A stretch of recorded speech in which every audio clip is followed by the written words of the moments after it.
that bring you some gleam, Mr. Owl, look at me. Now I'll burn all the memories of you,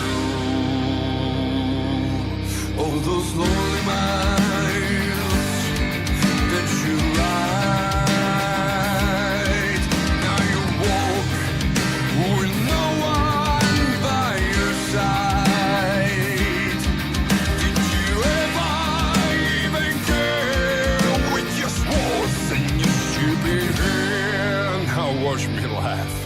Is it part all the memories of you?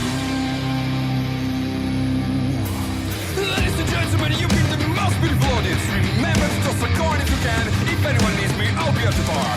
What for the earth is the point of no return. After everything we did, we saw. You turned your back on me. What for the earth?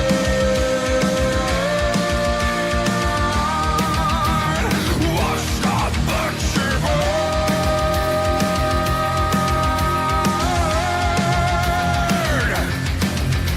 At the end of my days when I'm through, the world that I'm freedom will require us to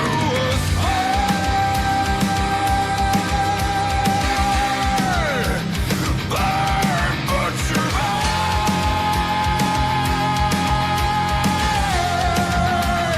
Burn, butcher, burn, burn, burn, burn, burn, burn, butcher,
Hey there. So I'm actually trying to get to start working, but I guess I wait a little bit.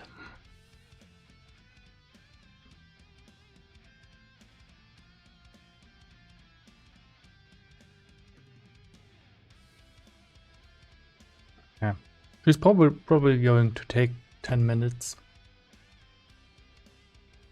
I'll just wait. She will get out of eventually.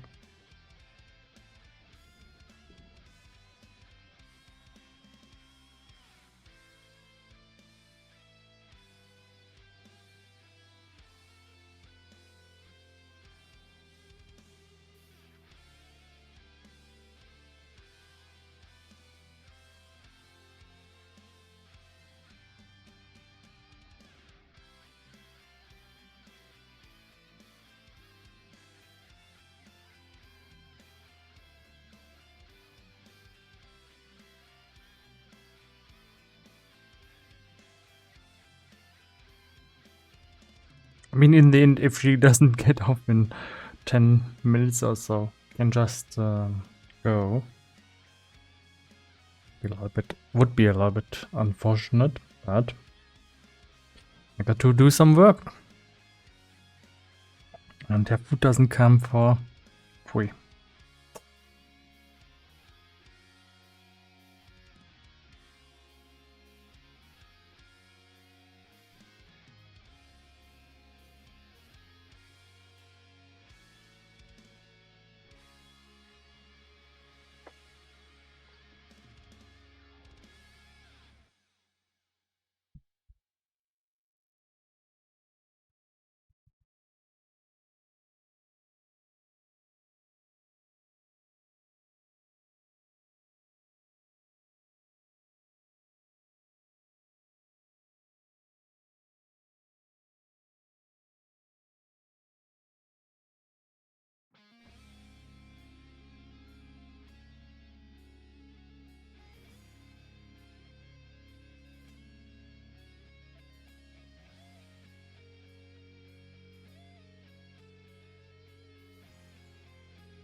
Okay, there she goes.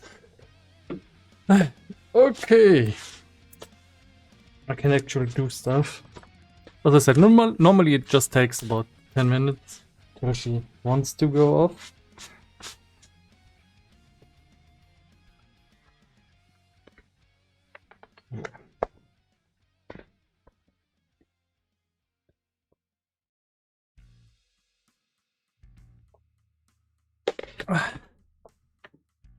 Okay, so still got a lot of hair. Never get it down to 100% clean, but at least I can try to get 80% hair off.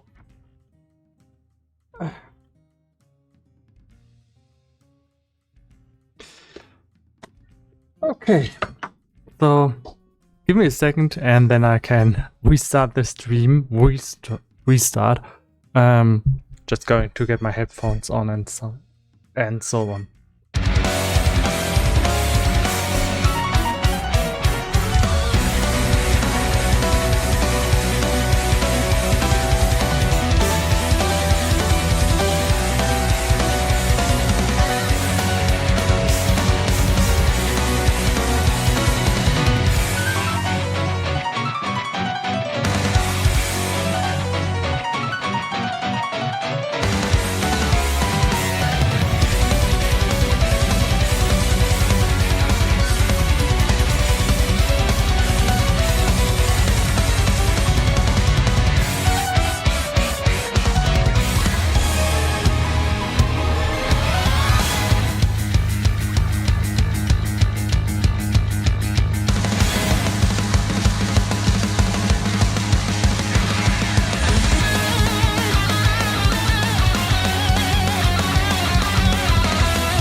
Okay, yeah, let's just start here.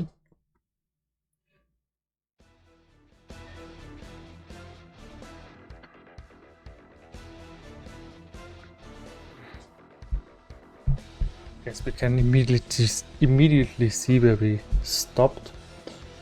Last time we were talking about getting a custom editor window you can put in a struct, and we didn't find a easy way to do so, and that's why we are going to look at getting a custom inspector into an editor window, if that's possible, because this is actually what we want to have.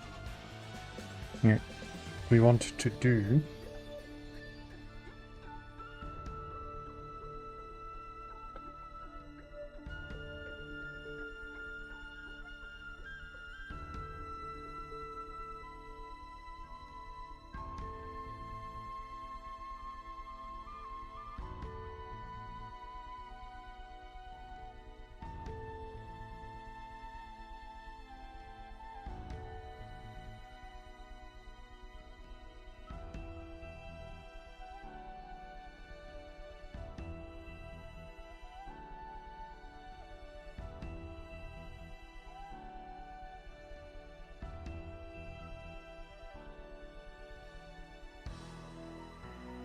An inspector. Okay, so inspector is a tab. Okay.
Like, like actually no, not practical to have a different tab with an open inspector. I also don't know if the inspector is going to work if it's not a component. So about that quick solution that seemed to be that much more attractive a second ago, not a second ago, but short time ago. It looks like that won't do.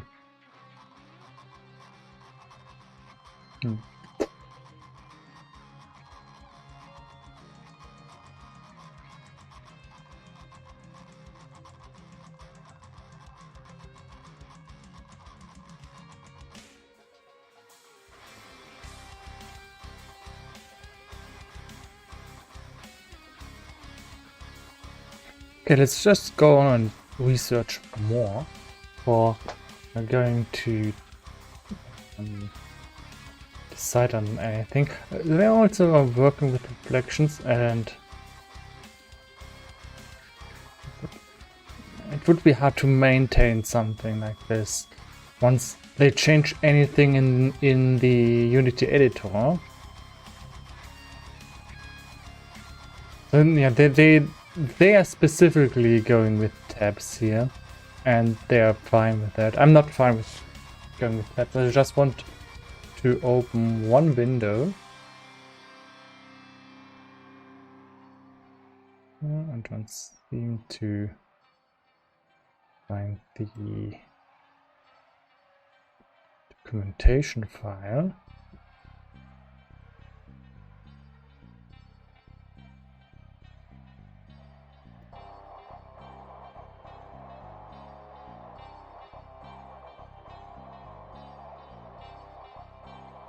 I just want one window where you choose a preset and then have a bunch of stuff come up underneath. So the custom inspector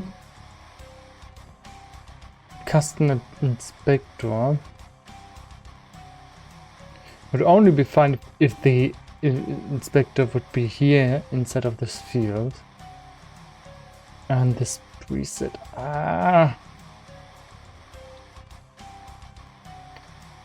It's going to be some work.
And so he does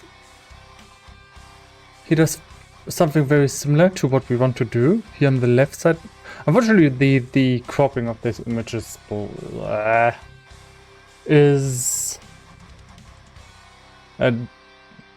does leave something to be desired. But here at the top, you can see that he actually has some kind of pivotal object that he seems to load into that field, and then he has, I don't know, is this his custom inspector?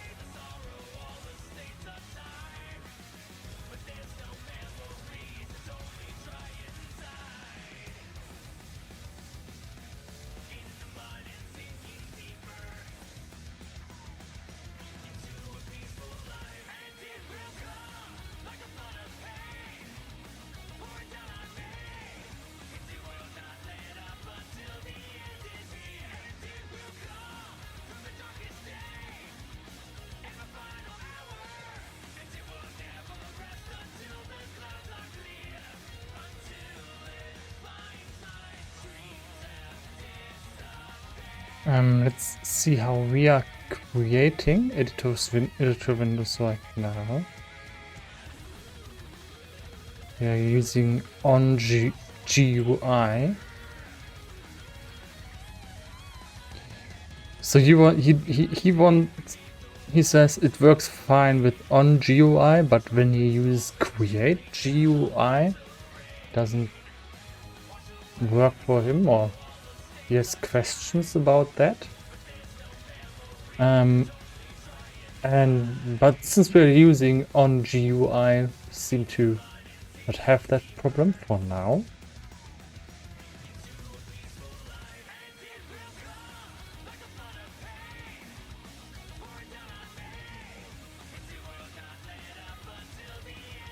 Inspector element.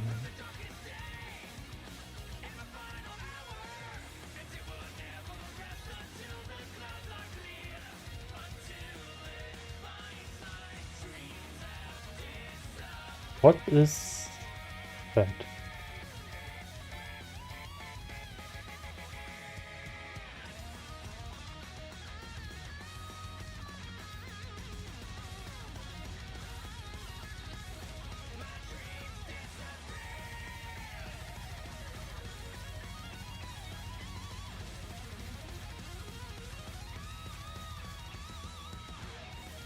I'd like to see an example how to use inspector element.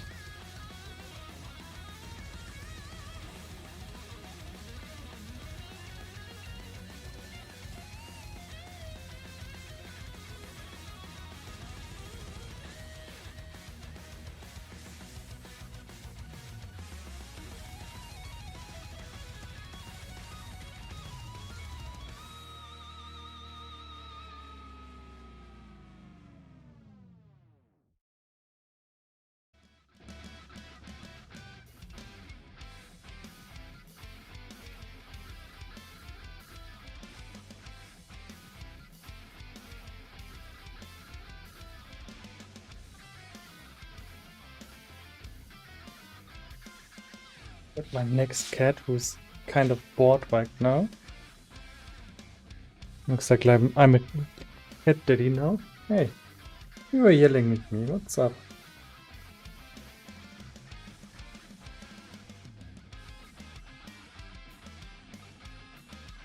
Okay.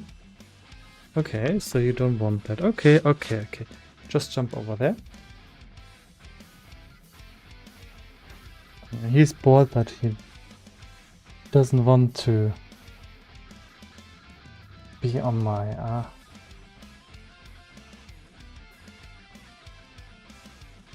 he doesn't know what he wants. He's just bored. This problem. Okay.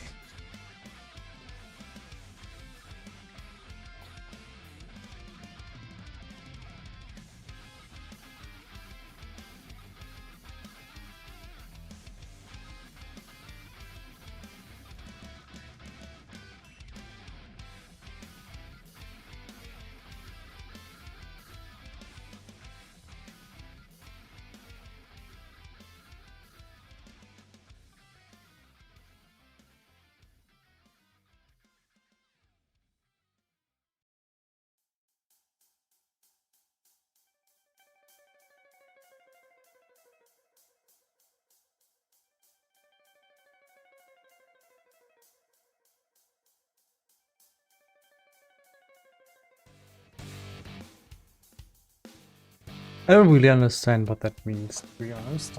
That's my problem. I'm just reading that again and again until I understand it. You can use it to display properties of a serialized object in a custom editor window. Sounds exactly like what we want to do. The first part, inspector.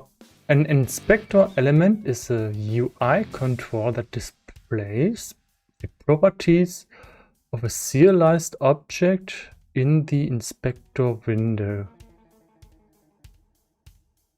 And this leaves me with some question. We can display properties of the serialized object in a custom editor window, but then here it says it's in the inspector window. So what is it? Is it in an inspector window inside of an editor window? Is it because we want to avoid having a tab? That's not what we want. And displays the properties of a serialized object with a scriptable object that we want to display. I think that is a serialized object. I'm not too sure, but I think it is. Okay.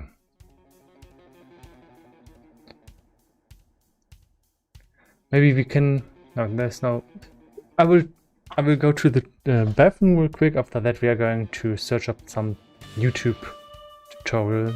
There we might get visual confirmation how it looks like, because we're talking about a window, and I want just basically to see what does it look like, and I think that's easier than reading texts. If I can find any visual confirmation how it looks like.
So I want to see some visual confirmation how this is going to look like.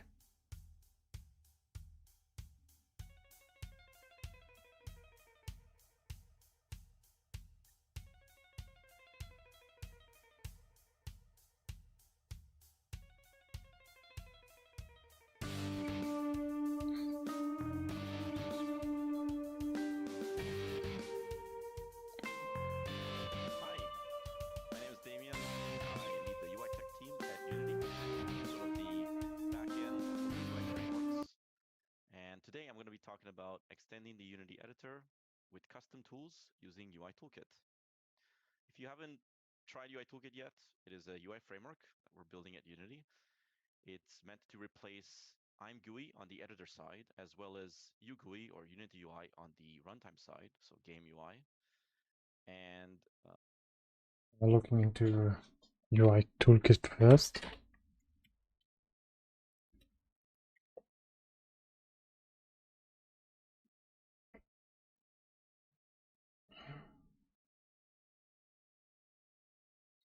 Like, what is this? UI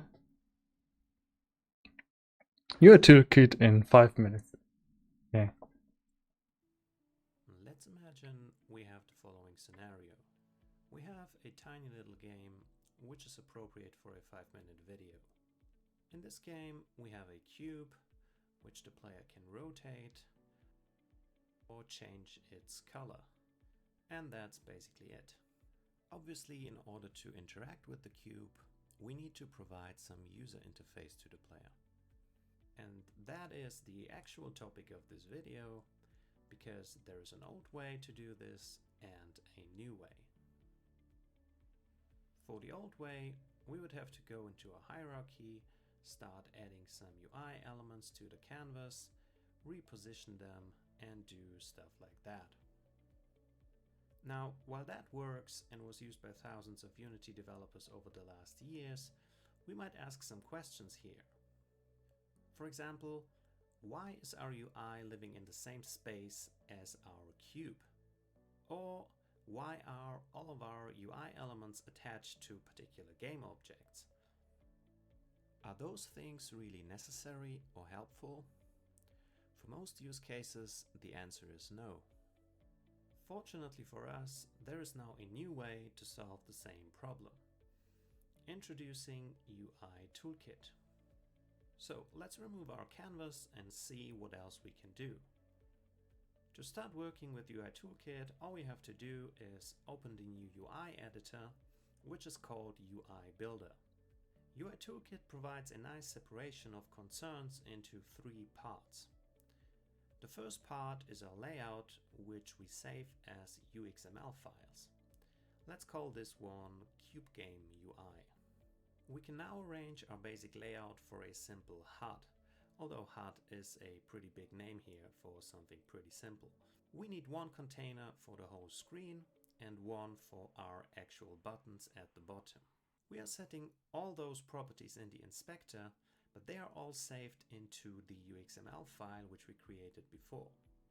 Notice how we are not touching our actual game scene at all. The UI work is detached entirely from our game logic, and we could reuse this UI in any game we would like to. For our game, we need 3 buttons. And this brings us to the second component of UI Toolkit, which is styling. Now, obviously, we could set all the properties we want for each button in the inspector, but one rule in programming is don't repeat yourself. UI Toolkit allows us to isolate and reuse our styling with style sheets, which are saved as USS files. What this allows us to do is to create a class for our button, but set the properties on the class and not a particular button.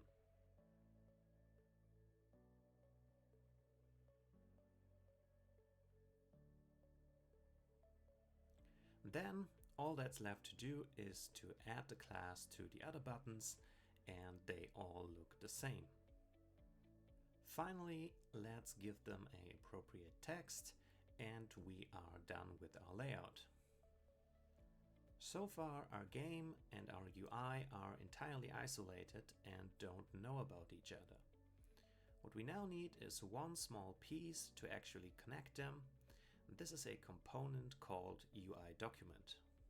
In here, we just choose our layout file and our UI is visible. The third and final component of UI Toolkit is functionality or behavior. And this is done in C# scripts, just as all of our other coding. So let's create one here and call it UI. Jump into the script. We want to use the UI elements namespace in order to interact with our UI Toolkit components. We then need access to a cube controller, which is surprisingly allowing us to control the cube. Now in onEnable, we need a reference to the root element of our UI, because from it we have access to all the other elements. That way we can now get references to our 3 buttons, but that only works if we gave them the appropriate names. And finally, let's now do what we are actually here for. Give the buttons some functionality. For that, we can access the clicked event on the buttons and hook up the appropriate function from the cube controller. Let's go back to Unity, attach the script, get an instance of the cube controller, and our UI is fully functional. Notice again how our work on the UI and the game were entirely separated, and notice how most of the UI work was done without touching any code. Particularly on large projects, this workflow can help a lot in keeping the project clean and have a smooth cooperation with your designers. This was UI Toolkit in 5 minutes. Thank you for watching and see you next time.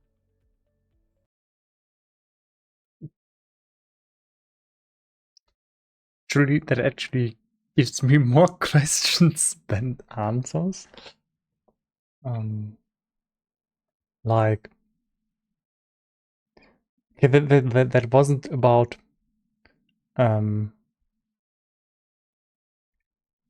editor windows at all. But I assume you can also make editor windows with that somehow. You work with it with that. Yeah. Either we will have some work to do now. I think we're not going to get the windows done today if we continue like this.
Wow. So this is an interesting conversation. Yeah, somebody of Unity actually answers the question, and then the guy here is very nice. Even after 23 days, he's asked to send a snippet of his code. And he does that exactly, and then the Unity guy just stops answering, and the thread is dead. That's... yeah. It sums up my own experience with the Unity developer It's also heavily influenced by web tech, like CSS in the HTML, forum at but least. otherwise all built specifically for Unity's needs. And with that introduction out of the way, element is a visual element, which is why we can add it as a child of Spawn Inspector. And what it does is it takes whatever object you're binding to, and it first tries to find any custom inspectors that you define for it. And if it doesn't find that, it generates a default inspector for you, which basically means going through the object fields and generating a property field for each. So doing this kind of automatically. And it's also the element that's used in the actual inspector window itself. So we're literally nesting inspector elements inside of each other. Okay. Let's see if that worked out. And it did. So I got rid of the fold out because the root is now just a simple visual element, and I embedded this mini inspector inside of each of these rows.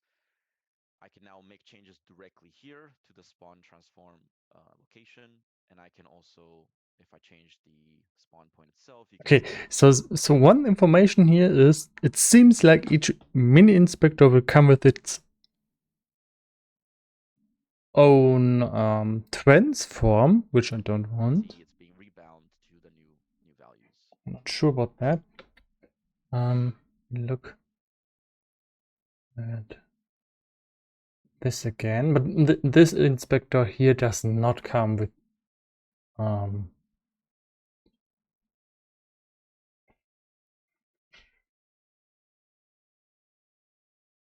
transform position and such. Okay, that's looking better. Now we can move on to this upper section over here and start simplifying it, making it more useful. So we can actually start by making some changes directly in the mono behavior script itself. So let's do that. We can use these attributes like hide inspector.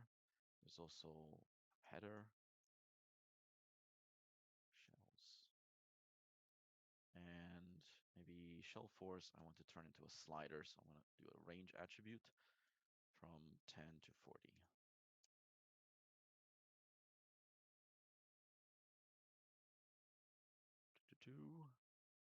There we go. Slight cleanup. Got a slider, got a header, some stuff hidden. It's some progress.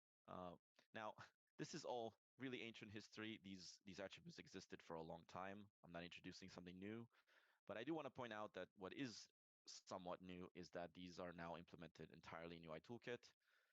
And it also means that you can implement your own versions of these in UI Toolkit.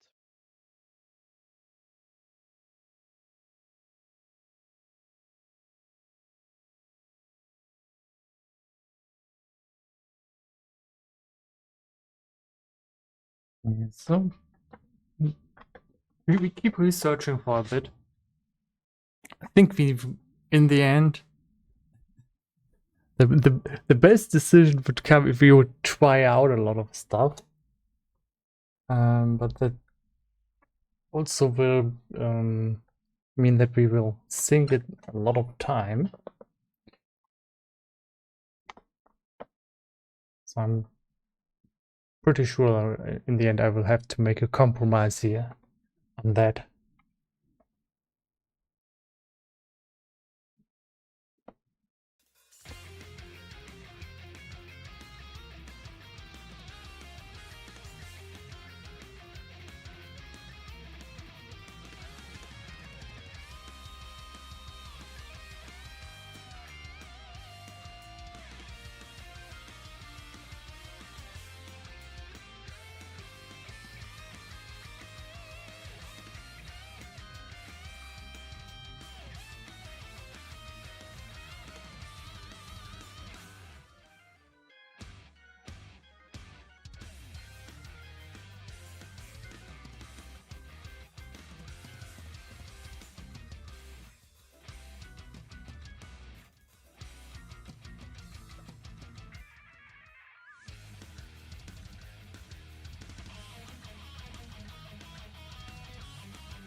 Would like to use the UI toolkit, but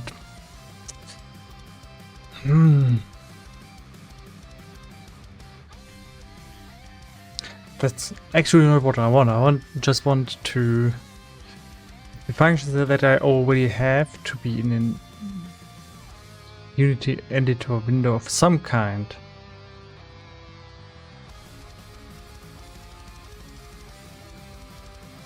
So I think the UI toolkit, is it integrated already? That we have it. Yes, it's already there.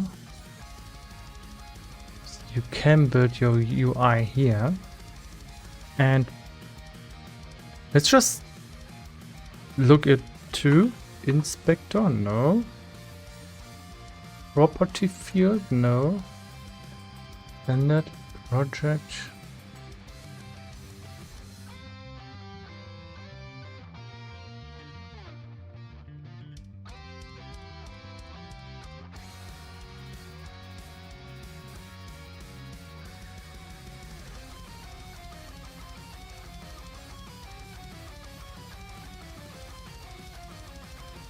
I think it's great that they have it.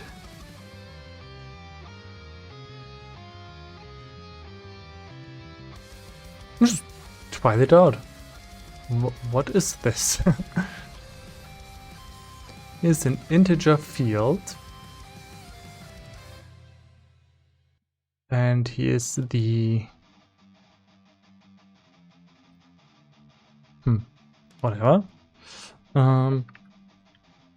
Yeah, that's the default int value that goes in there. They've put in a 42, that's a good answer. Password. Mouse character. A bunch of options. A lot of options, to be honest. It's more than I would initially think of.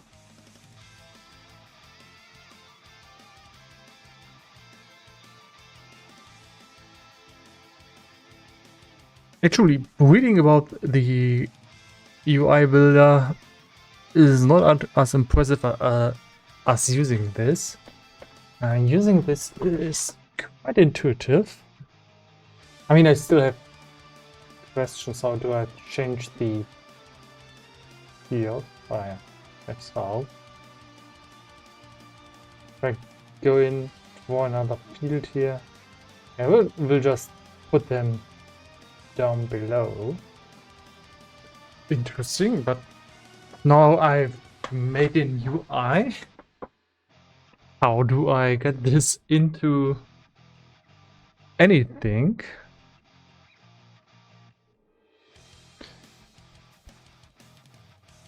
I mean, we would have a drop-down menu at the top. Now, this is just a test. This is not going to be the final product.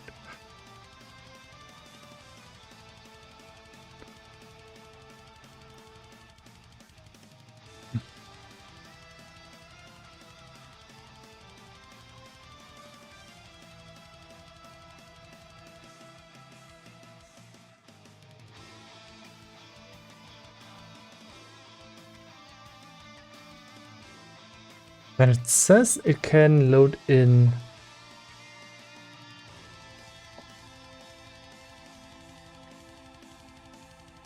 scriptable objects.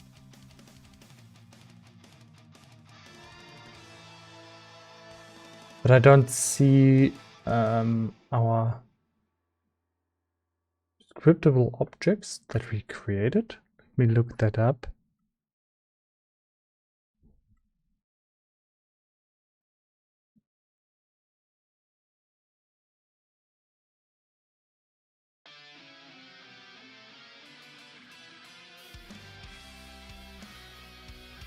Can't put them in here. Maybe if I fix the code, I can do that.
Made this a serious property. Yeah.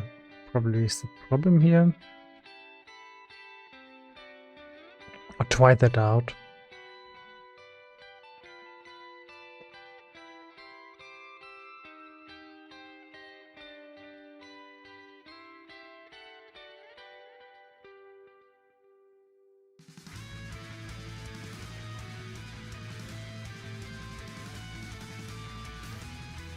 And then I tried to create a property field, and then I found out that this is not going to work anyway.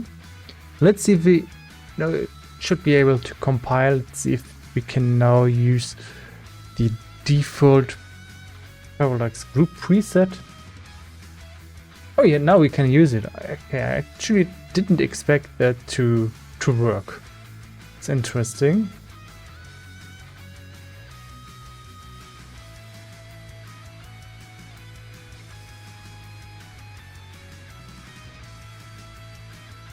Type.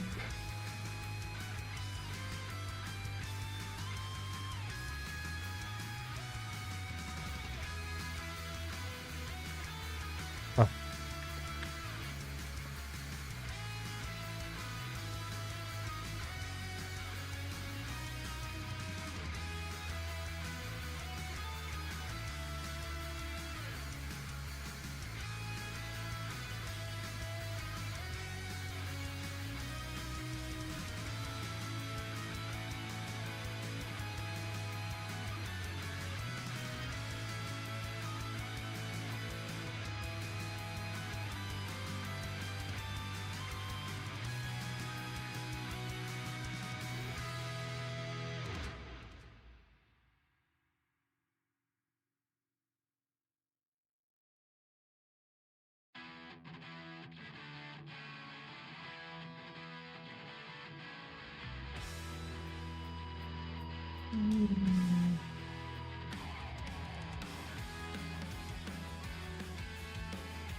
Sure.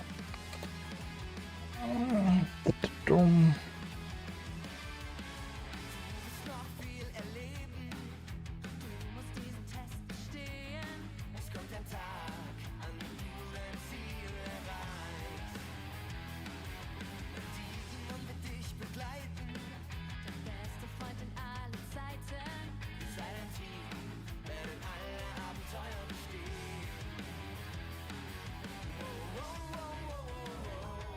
So there's a preview mode, which is cool.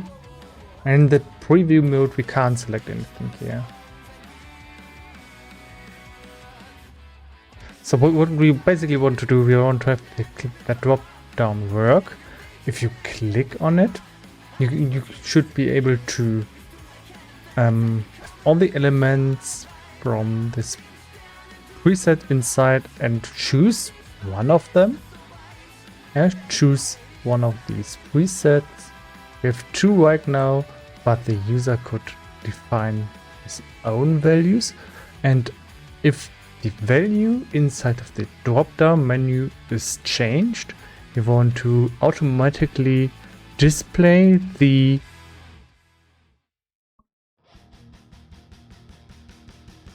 values inside of that object, like here. Want to basically we want the drop down menu and this beneath. This is exactly what we want to have. We want to generate it as dynamically as we can, and this as I said last time. This is why I'm banging my head so hard against it, because it would be easy to just look at this. Okay, this is a string, this is an integer float, and copy it inside. Make these fields inside them, copy paste them basically, and code them out. But the problem here is that this would be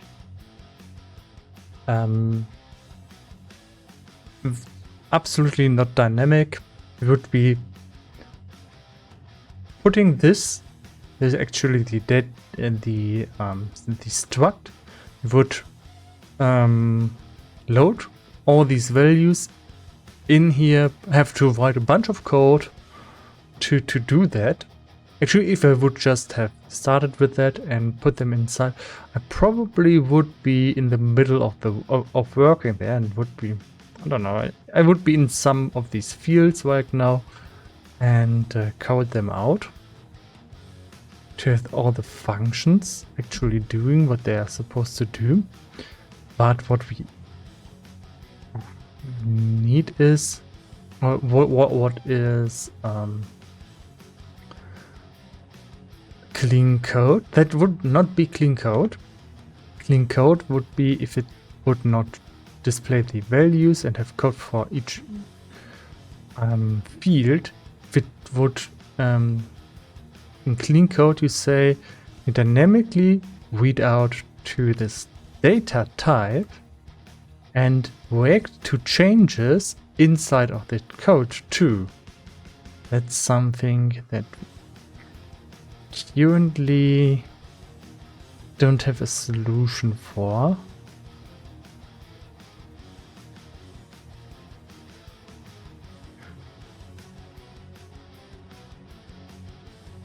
I mean, it even has enums. Does it have struct? No. Does not have a struct. That's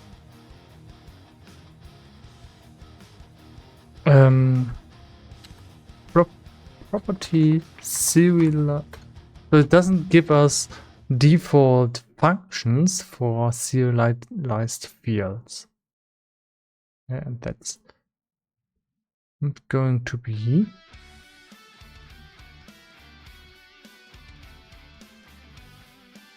a problem.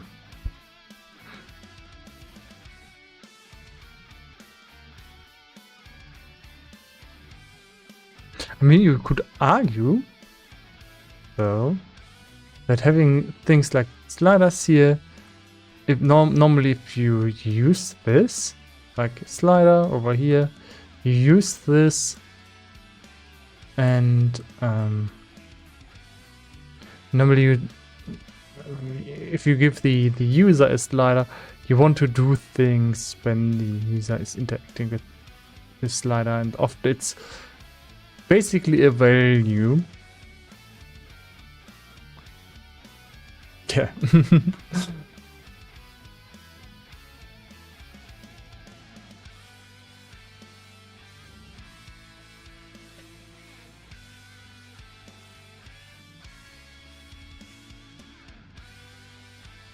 So let's just dig a little bit more.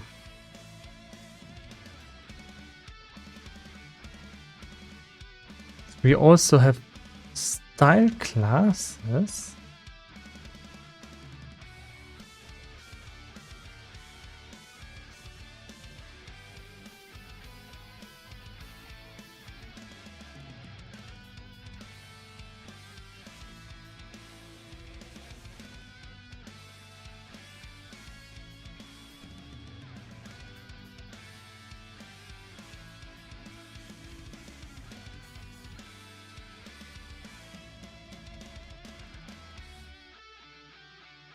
I don't know what these are, to be honest. Just because we're testing, we can do whatever we want. What I'm also looking for is how can I react on events? Do we have some kind of event handler when the value of the drop-down changes? So I was very impressed at the beginning, but now I'm starting to actually be a little bit more reserved. Can define some kind of border.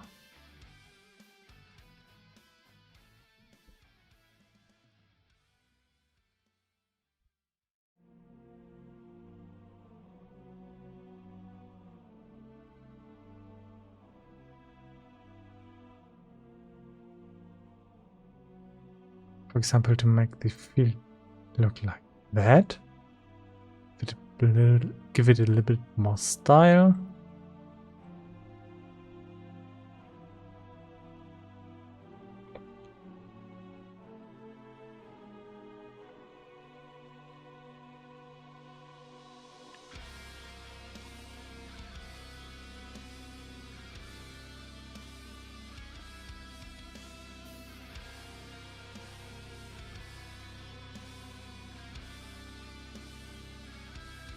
I don't find event handlers. So this is nice for creating maybe a main menu where you know what you want to have in there. But for the use case that I have, didn't find anything that helps me actually.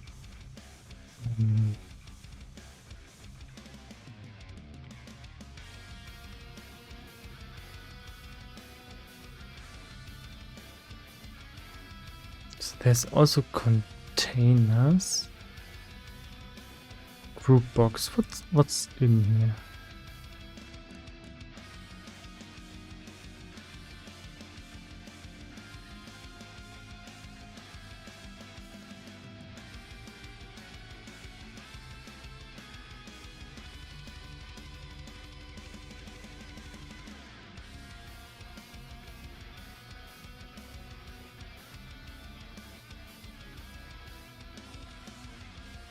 Now we have a group box.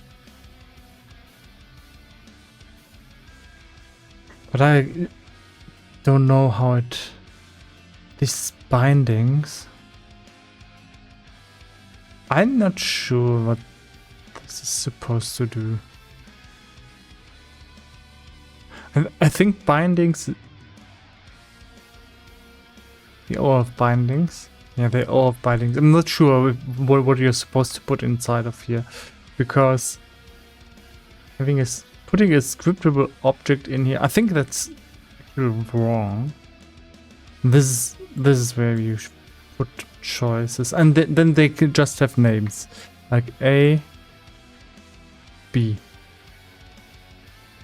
And now we have this drop-down menu here, and could see it in the preview before, and nothing is selected at the beginning. I think the index was -1. Now it can't be. Okay, it looked off. Now it's -1. Now you can type in A and B. And if you now go into the preview, you click on this, and then you see how the field height changes. Yeah, now you saw that the whole thing moved a little bit. That's odd. Yeah, so this doesn't do any magic.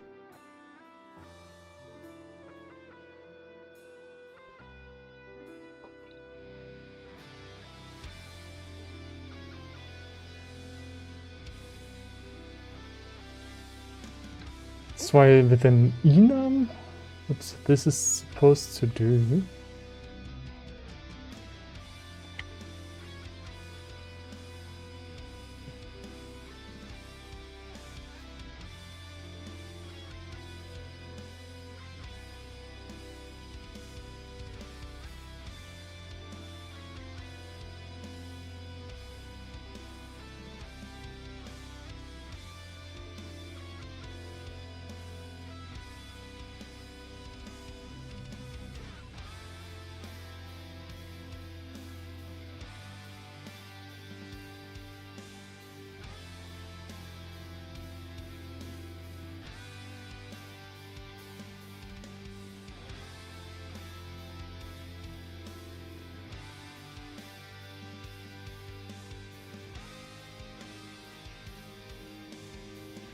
So if I would build a new game, I probably would just get over it and use this for the main menu, because I think it's nice to have it.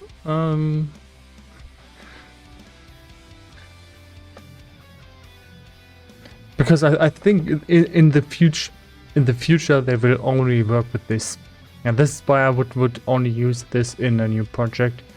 Just not that I can work with it faster. I actually can work as fast with the old button system, UI system, as with this.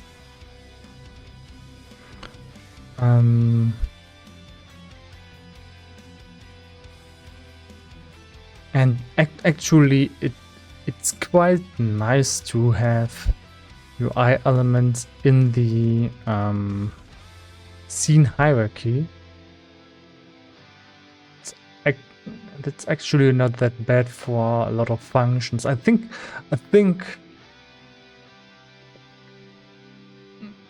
actually that's kind of better, because that means that all your functions that you have that work with the hierarchy also work with the UI. So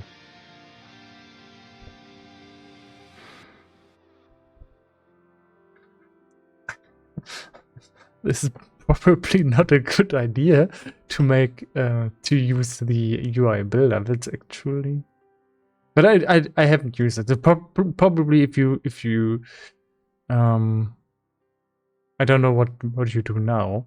Probably go make this into a window, put it into the game. I still have the question, where do I react on stuff? Yeah, you have to, let's make a button field.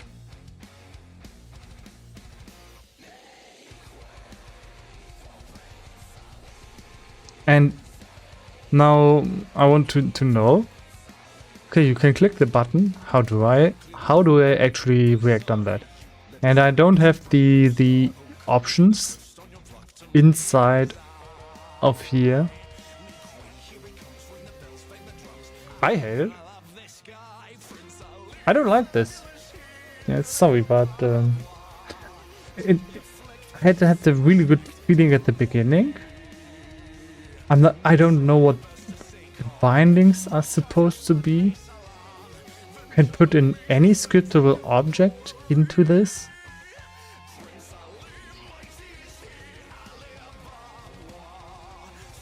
And you could say, hey, you just have to read the documentation to understand this.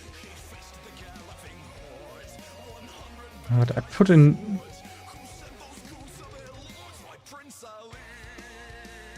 a scriptable object.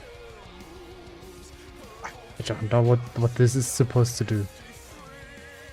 Why can I put in my custom scriptable object into this binding that doesn't belong there?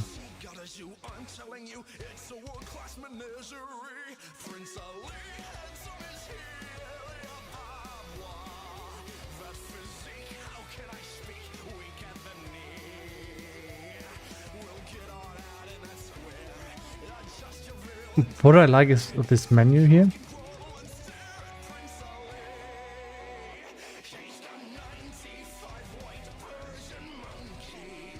It's a little bit.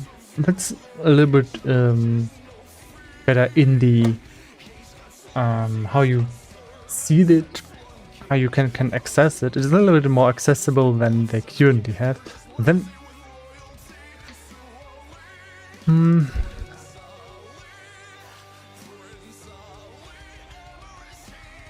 Again, I don't see how I add a function to this. And you might criticize me for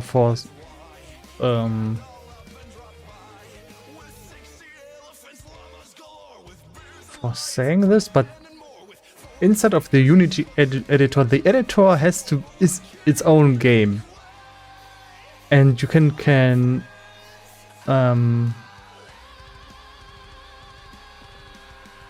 you can apply the same principles of a game or of a general application to Unity as well.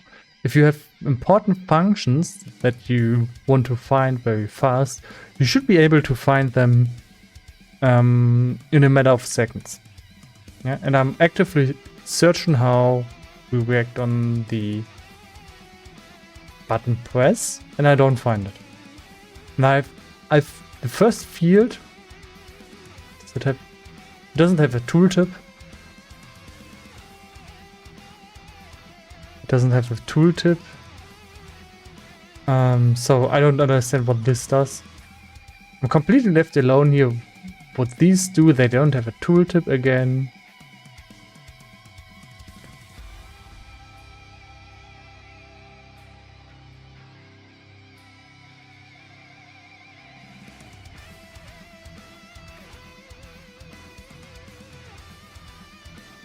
What a waste of time.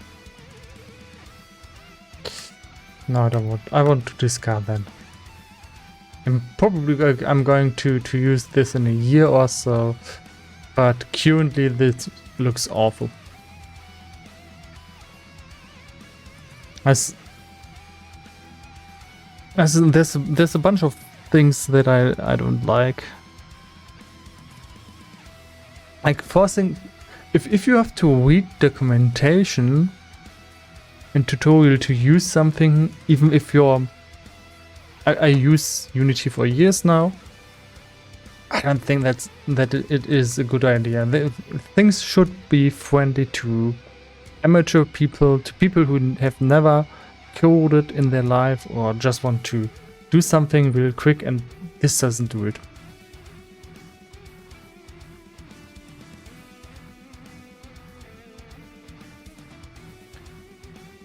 I think there's a way to make this work real quick or so. Maybe with code, maybe not with code. It doesn't make a good first impression. Oh no, the first impression was good, but then on further inspection it didn't make a good impression to me. And that second impression is actually very, very important. Once you look into the details.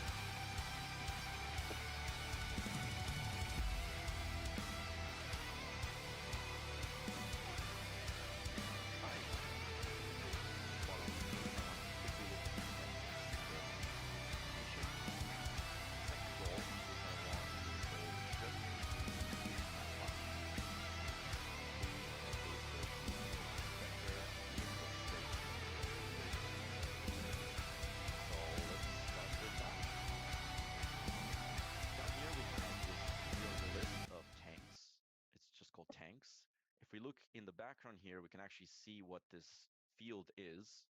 It is an array of tank managers. These tank managers are not the actual tanks that you see when the game is playing. They are really just proxies that are used to actually spawn and initialize those tanks when you start the round. So coming back to the editor, we have starting health, spawn point, stuff like that. And we're going to create a custom property drawer for this tank manager object. So basically cleaning up this section here. So this is what this looks like. To create a property drawer, you just inherit from property drawer, and you have an attribute where you specify the type, the field type that you want to define the drawer for. For UI Toolkit specifically, you want to override create property GUI, where you get the serialized property that is being bound to, and you can use that in the UI to bind your UI and in this case generate it. In this case, we're just recreating the default implementation of this drawer, which is basically create a single property field, which will do the recursive generation of the UI based on this property. By the way, for context, reminder/introduction, serialized property and its equivalent parent serialized object, they're just wrappers around the actual objects that we're inspecting. So in this case, tank manager, and they provide kind of pre-reflected list of fields for the UI to bind to and generate from, in case you weren't familiar. So can I also talk a little bit about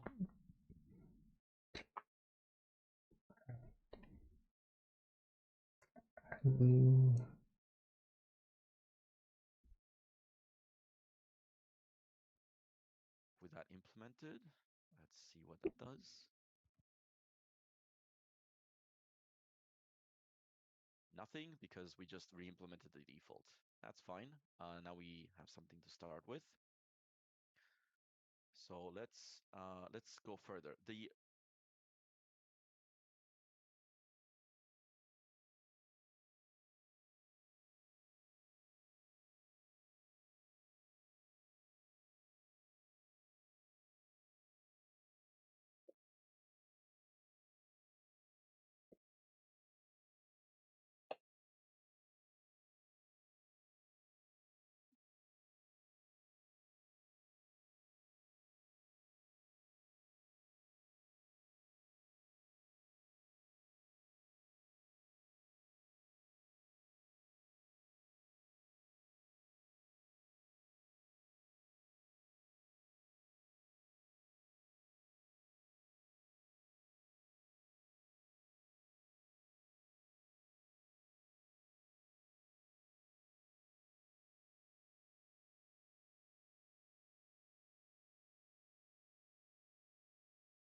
Sorry, going back here, the goals I have are one, get rid of this foldout. I don't really need it. It's a bit more complexity than I need.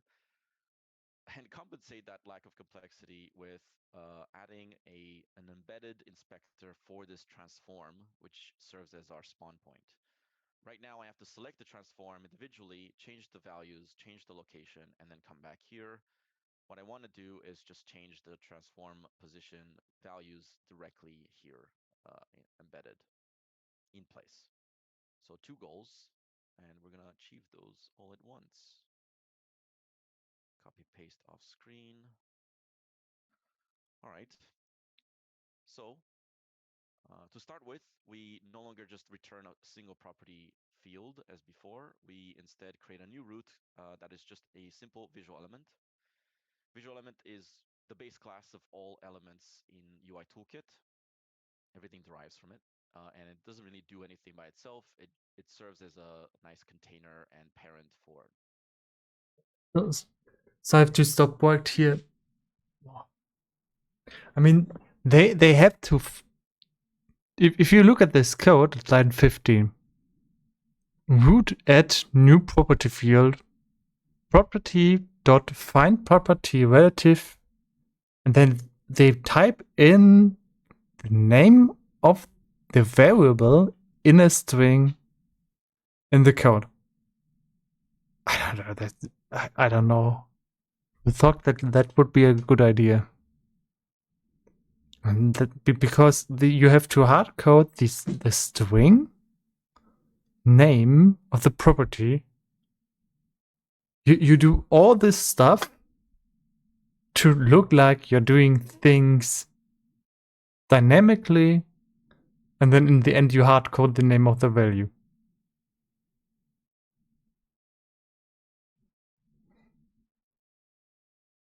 I don't know.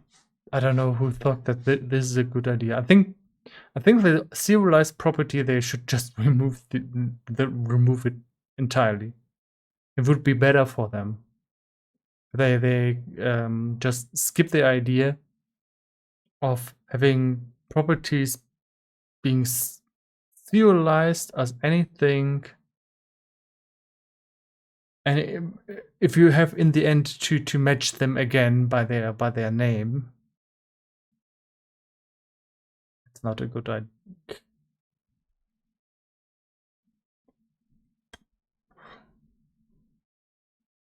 No, I don't see why this is a good idea for. Oh, why would you? You probably could read out the value names with reflections to get rid of the hard-coded part here.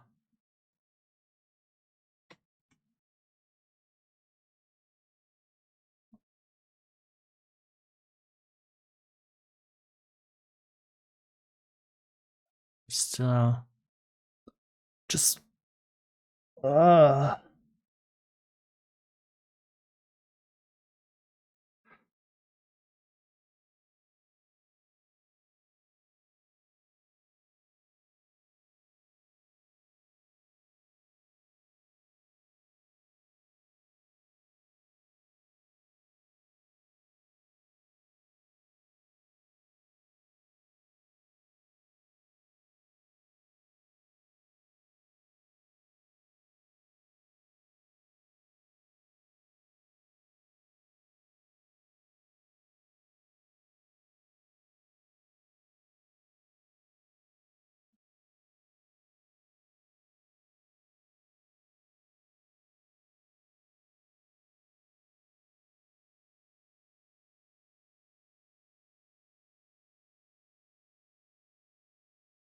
Okay.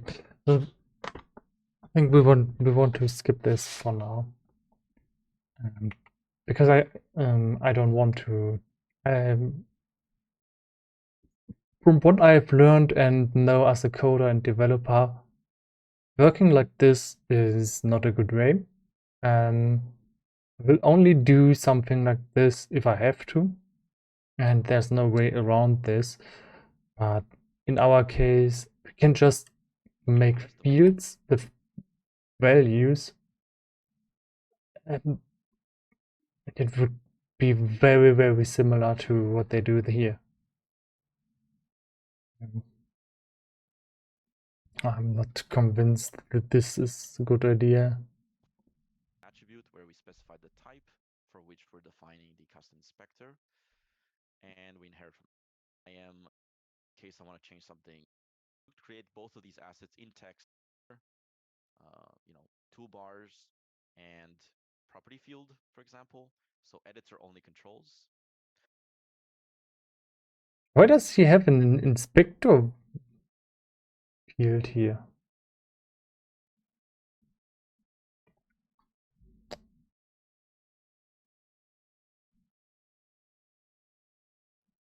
So we don't have that. Standard.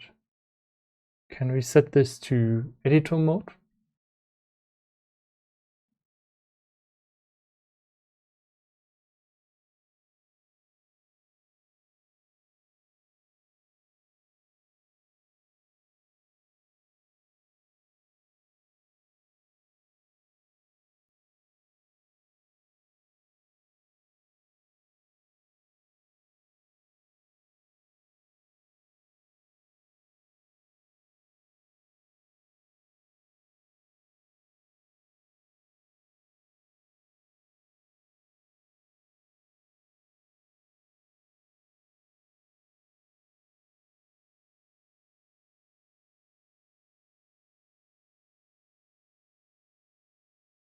And again, I'm kind of left open.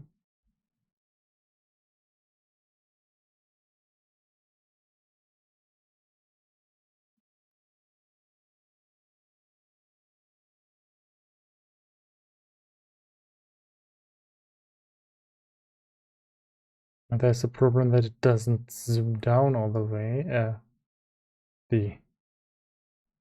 Oh no, it goes down all the way. So editor extension authoring. It was what we had to click, but can now use editor only controls in the document. Okay.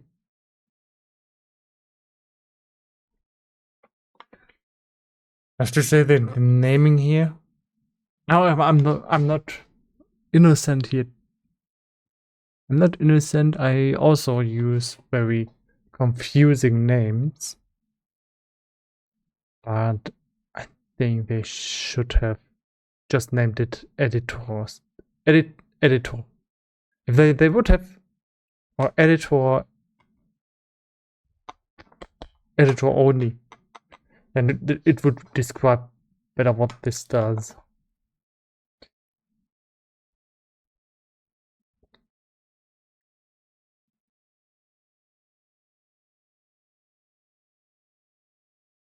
And on the flip side, having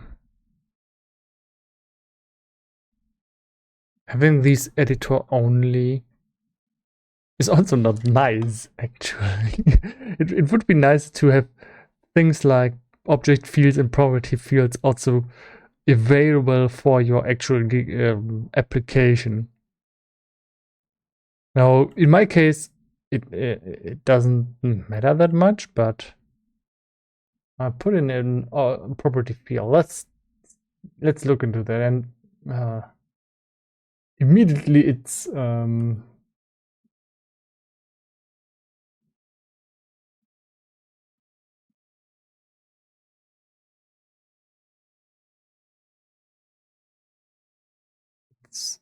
hard to find.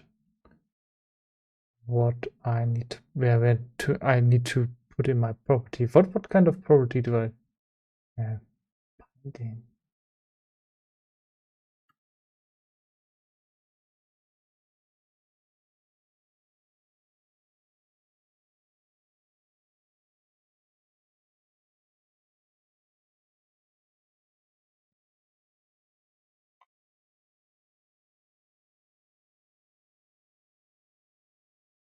So again, I can put in scriptable object in the binding.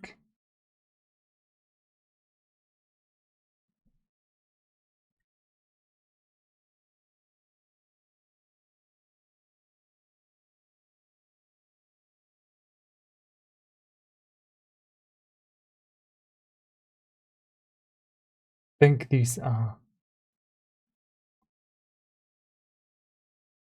these are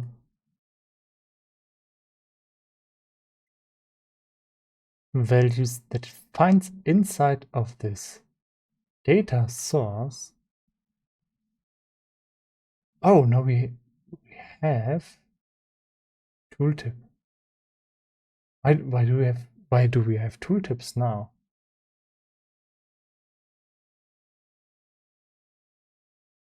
And the weirdest part is you get the tooltip when you have the mouse below the actual text. But if I hover above the text, you don't get a tooltip? No, the tooltip is for this field. The data source does not have a tooltip. This does. Okay. So they probably should have a tooltip for the data source as well. So data source is a collection of information. By default, the binding will inherit the existing data source from the hierarchy. You can instead define another object here as the data source, or define the type of property it may be if the source is not yet available. Okay.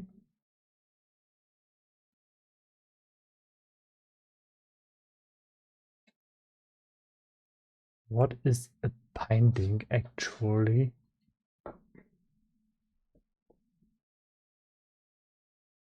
I mean, we don't have anything in the field. Maybe try something easier, like an integer. And then we also don't get anything into the field.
I don't know.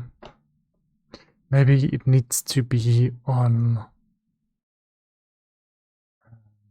container. That's why we don't see it.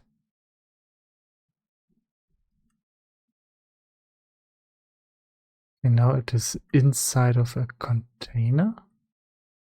No, property. In the container. That didn't do it.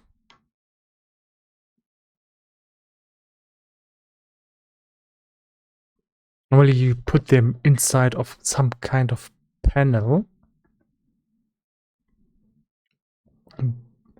But on the other side, you can just put in a slide and it will immediately work. So that's a little bit confusing.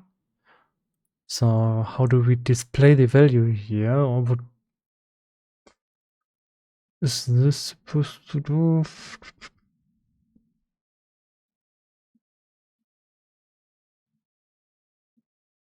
I mean, this tooltip is also, these tooltips are pretty useless. Yeah, they're useless. Also,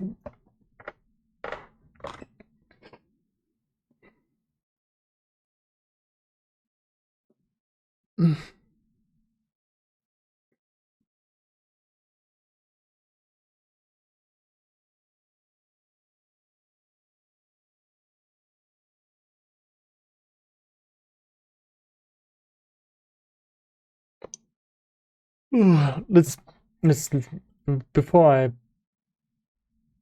continue giving my opinion, which sounds like new UI thing bad, let's maybe just look into other opinion. Unity, how does it? UI toolkit. Unity UI toolkit versus.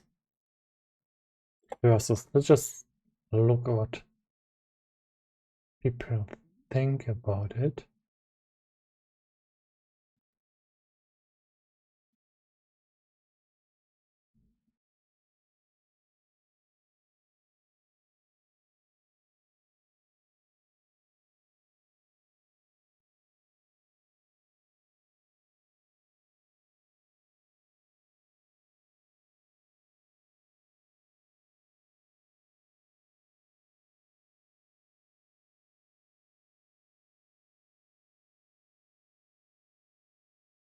So it is what you see is what you get.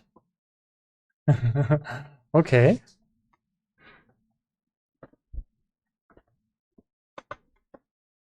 So that's something that I didn't expect to ever have a use for. What you see is what you get. And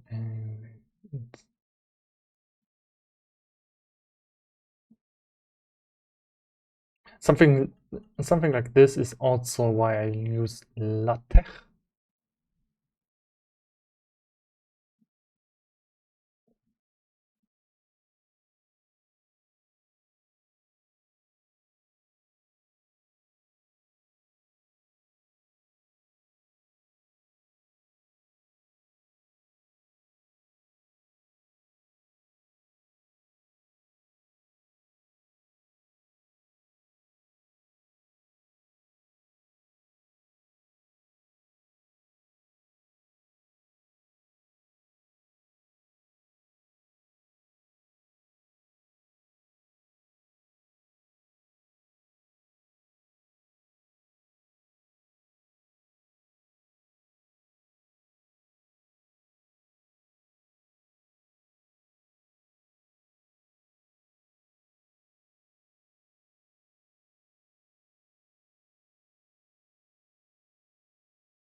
You cannot use UI toolkit to create world-based GUI.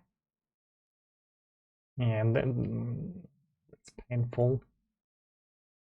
I was once in a VR project, so I was even thinking about talking to a developer there where I would maybe recommend the UI toolkit, but since you can't create world-based GUI, which is very important, and that's what I like about the Canvas solution. This makes Cheap viewers on trending followers online. No, thank you. Dex 4G.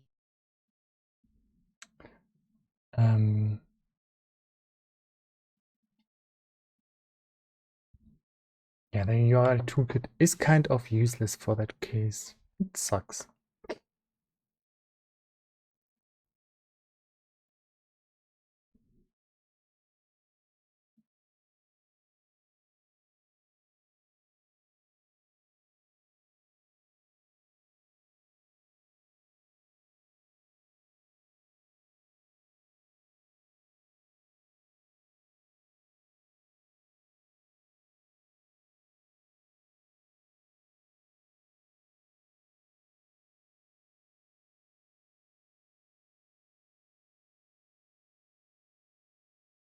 Mhm.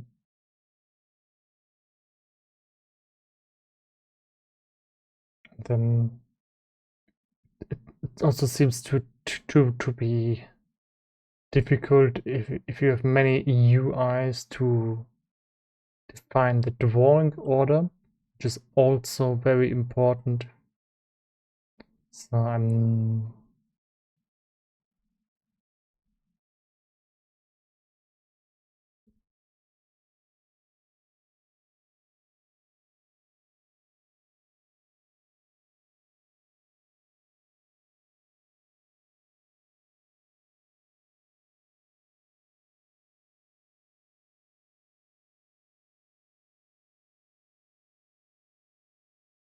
Yeah, interesting. So I think they probably want you to work with the UI builder. Let's just create something now.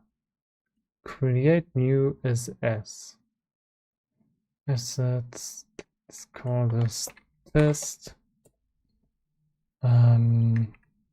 Test USS.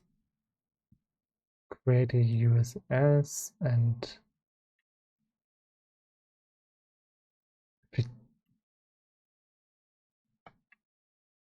test UXML. I'm not sure what UXML is.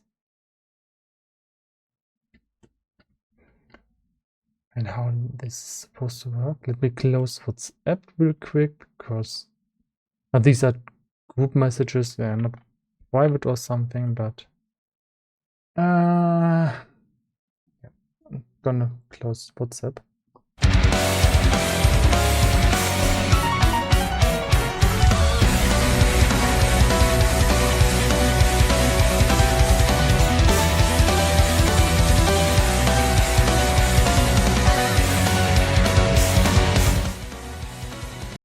I actually think I did not close WhatsApp, but tried.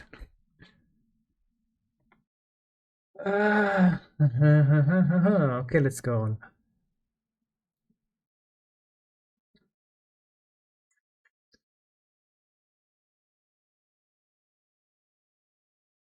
Property field.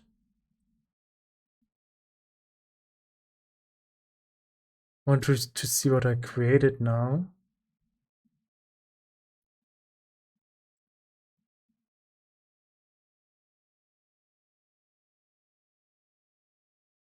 Yeah.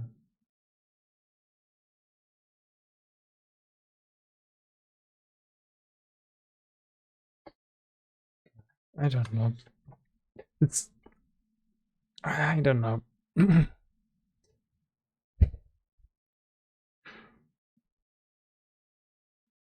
They make things that looked overly complicated, even more complicated. That's not why we do things. I mean, this makes me appreciate things like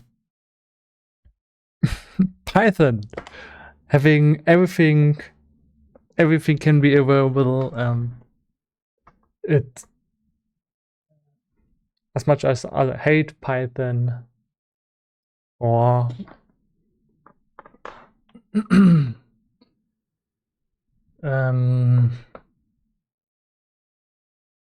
training devs, new devs to not think in object-oriented space ways, and that it kind of makes a lot of dependencies on that new people have to learn how to write clean code.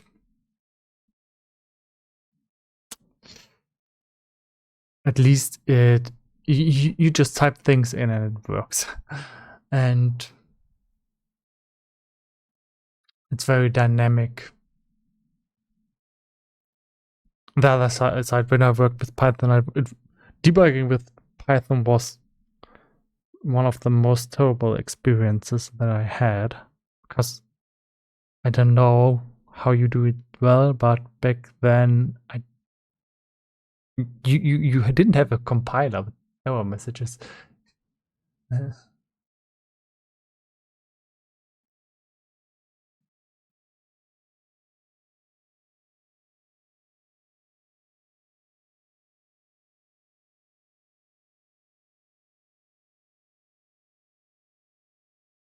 And Python people, they are just fine with that. I mean, if you don't know any better, I prefer to write things wrong and then immediately see an error here, and I know what to fix before I even run it, to be productive.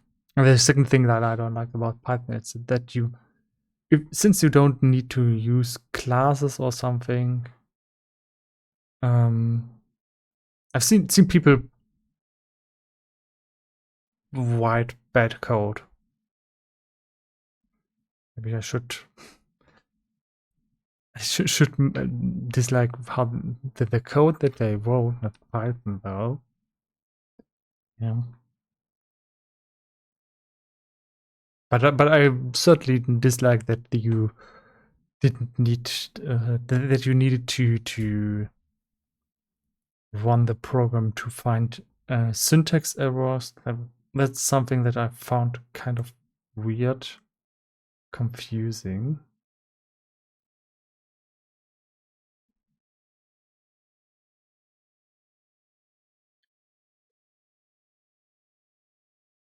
And if you look at very successful people like Elon Musk, you can hate him, but as a person of American engineering, as a person of American engineering, he's very, very successful. And what do I mean with American engineering compared to maybe German engineering? Okay, I still have WhatsApp.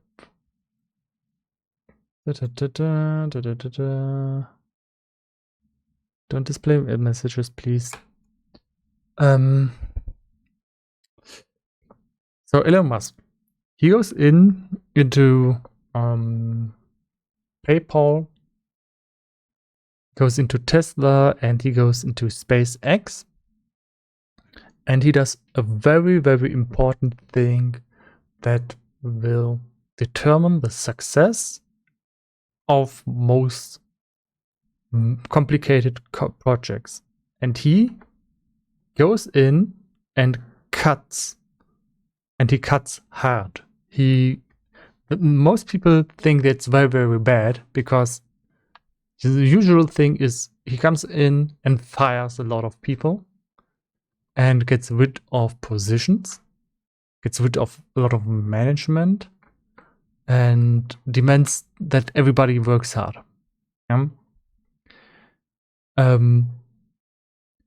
So I cannot go too deep into that because we don't have exact insight of what kind of people get fired. But usually, especially when it comes to support and management, you can actually get rid of a lot of people and nothing will change. I've seen that, where I see people go out of management. I've also worked in developer team where I never actually interacted with the management, so you usually don't need them. Yeah, if you just get rid of them. They just cost you a bunch of money and don't do anything. If you have the wrong people, though, they can actually speed up a lot of the process, because you also often just need time to talk to them, and then but that's one thing that he does right, and you cannot just go in and fire a bunch of people and things will speed up. You need to fire the right people, and actually you need deep insight and work with the project to see who actually does not do a lot, and it will only reveal itself once you come across the first problems. As I've also worked with students back when I was student by myself, and everything's fine when you talk about that at the start of the project. Everyone seems competent and has experience on paper. But once it comes to the first problems where you have to work as a team together, with a guy who said your methods are dumb and don't work. It wants to parameter only accepts a float, but I have an integer. Your methods are dumb. Yeah, and for people who come from the coding, instantly they instantly. I also had another student. He instantly knew that guy was an idiot, because you can put an integer into a float. You just have to typecast it. It's just put an F behind the word.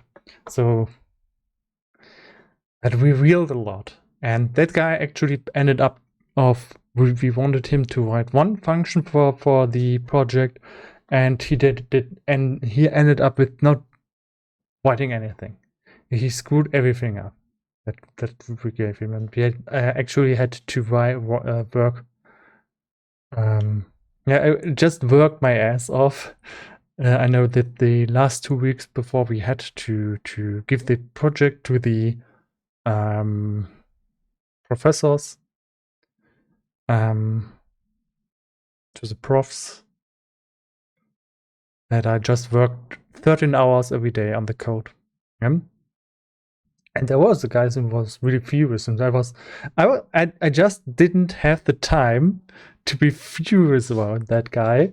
I just coded. And so that the project was a success in the end, and everybody was very impressed with the project. And I was just like, I don't care about this guy. The project is done. But if you have these people at the workspace, people who are unproductive, who talk a lot, and don't do anything, these are just some kind of bezos. You have to put them in the positions where they are productive. And these people need to be avoided in positions where they need to do frustrating, complicated stuff. And that's exactly what development is. Development is a lot about frustration. And just like I have today. And you have to kind of find ways to deal with that frustration. One of the ways is to just speed up, get your ass up, and work harder and faster. And works in most cases, but in my case it doesn't work, because I need to understand first, and you can't understand by just trying to be fast. And when you are trying to understand stuff, you are actually trying to be slow.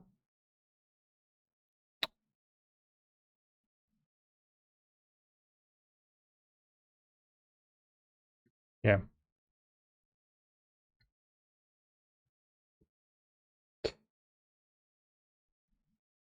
So, and I missed the point. The point that I wanted to say is Elon Musk, throws out all features that he can to pipeline the project and make it as easy for everybody as he can. It's what you see in Tesla cars, where they were throwing out sensors, where they were throwing out buttons, they were throwing out even things on the steering wheel where you have to put for the likes. They removed the leather to make everything really easy to handle in the development process. And that's why I think he's very successful in the complicated spaces that he's working with, because he doesn't try to make too many functions, and focuses instead of making the functions that he has and makes these functions real good. And that's a type of focus that makes him important. And I clearly see with the UI toolkit, it first looks very appealing, but then I miss a lot of there's a lot of stuff that is inside of here and a lot of work, but then the tooltips are not working. I'm not sure if this is supposed to, if the tooltips are broken, or if they just didn't type in a tooltip. Because writing a tooltip as a developer is super easy. You just type in, if you're developing this, just type in what does this field do. You just write the documentation right into this field. So I'm a little bit confused why the tooltips don't work. And then I'm searching for stuff here. How does this work? And if you make it so that it's easy to work with, people can be productive with it.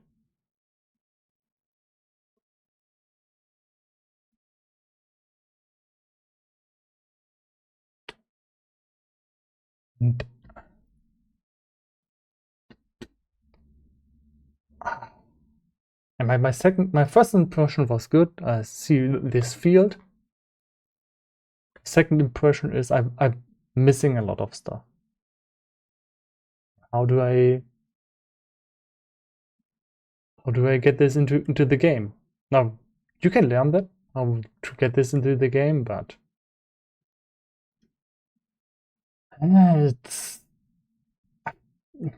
I can of course just criticize that don't find these things on the fly. That's also why I want to try out Unreal real soon, and I will try out make an Unreal project real soon. Actually started on that, so I can just compare the different design principles in Unity to Unreal Engine. Now there's also Godot or other game engines, and if you have a comparison, I feel often a little bit like I'm too much into Unity, because that gives me a little bit of the weakness of, yay, it works in Unity like this and that, but I don't really know what I'm doing. And no, I don't have the comparisons to other projects.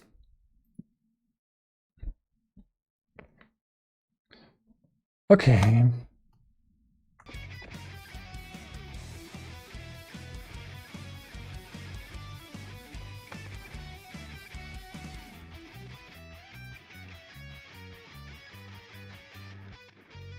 And I actually, you see how long I'm just researching on how do I know exactly what I want to do, but I'm just researching the whole day now, or for hours. How do I do that? And just how? Because all of this stuff here, if you work with other people, don't say it, but all of this stuff here, buzzer, bind path, I don't really understand what this means. What is UXML? What is that? And that's the questions that you have to try to answer to get on.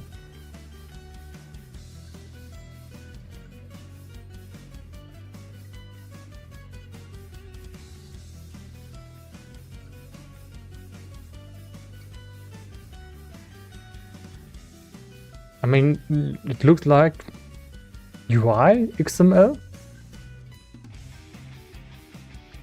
I guess. XML, sorry.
Maybe we could also try to just ask people in the forums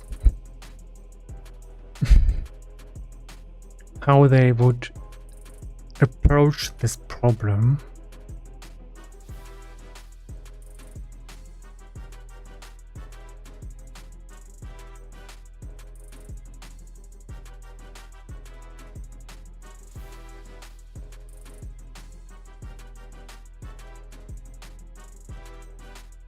And 80% of the people would just create each element here as a field in code. And yeah.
So here we see that they add callbacks.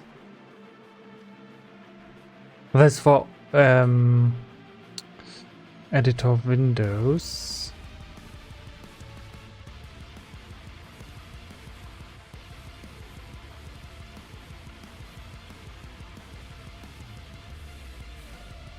So here they have two tabs. On the left, you select something, and on the right,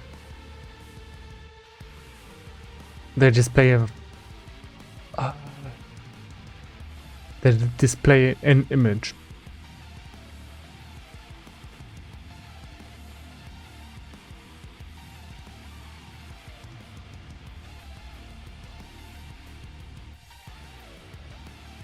So we probably create a custom editor window. It's a class that derives from the editor window class.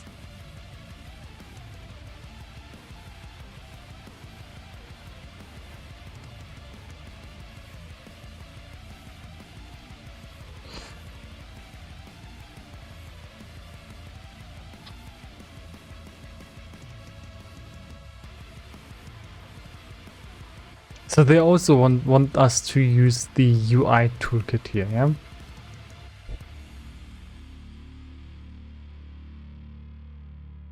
So then you can even do it with the right click. Oh yeah, editor window. Hey? Nani? So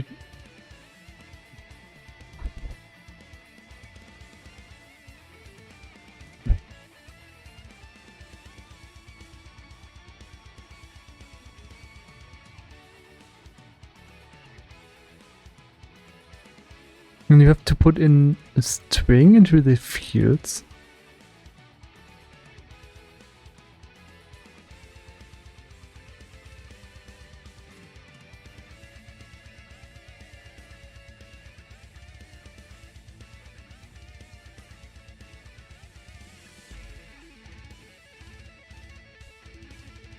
Into editor. Okay. Let's just name this tile map group.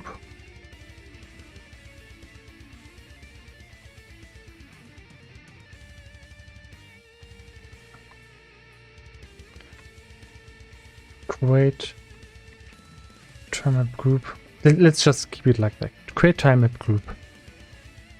Create file maps. Let's see what it does. Creates these files.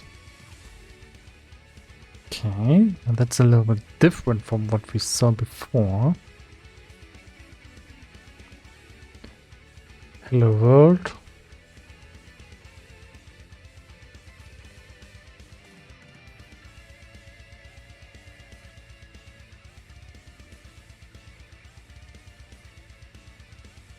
So Unity really wants us to use this new UI toolkit. So I don't want to. I don't want to use this. This looks so unfinished. It will because we are going to do a lot of stuff with this. I know that they want to push their technology, but their technology seems like it hasn't aged that well. It's too young. It's too young. It looks unfinished.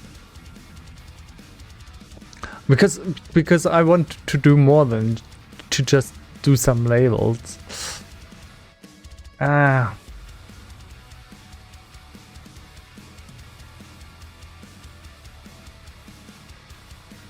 mean, even like that, you can't scroll down here to resize the window, and now I can scroll down.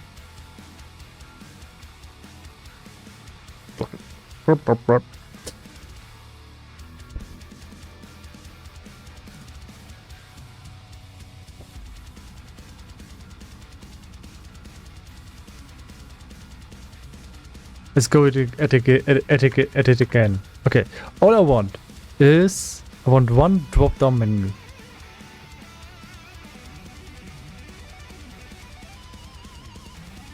A drop-down menu. Drop-down.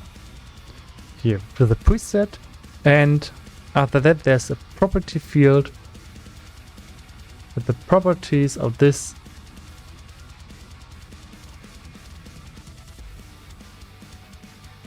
And it should display the whole settings. Viewport? Oh, okay. Preview. And I can't get it to display anything.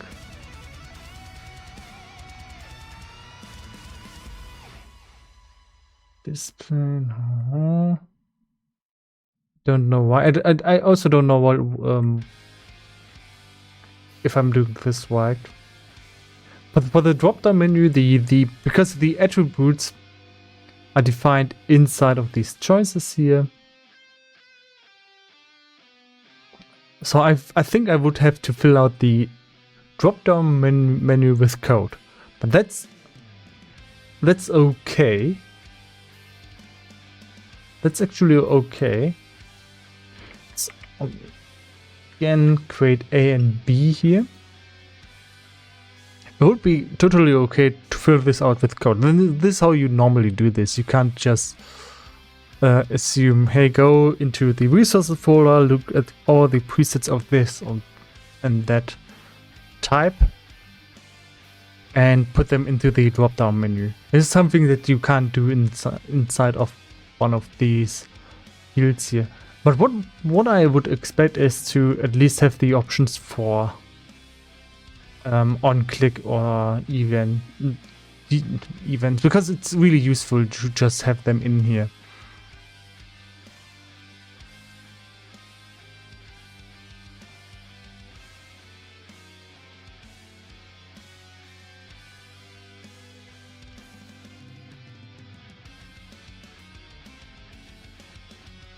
And with the property field, I still don't know how to do this.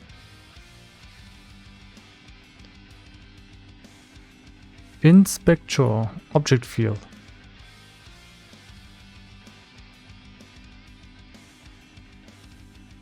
Says no object.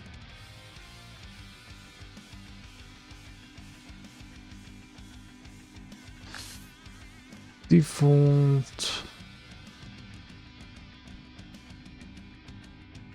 Parallax group.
No, I don't know. Oh man, I don't know.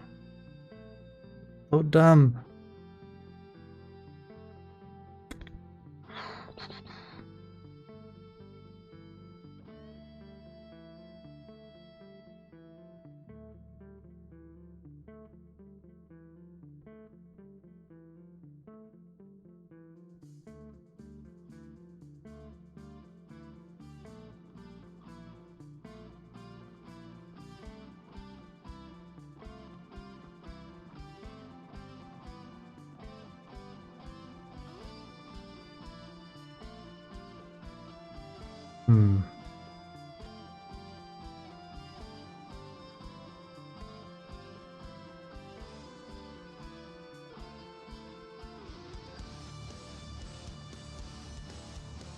Then we now have a C# script.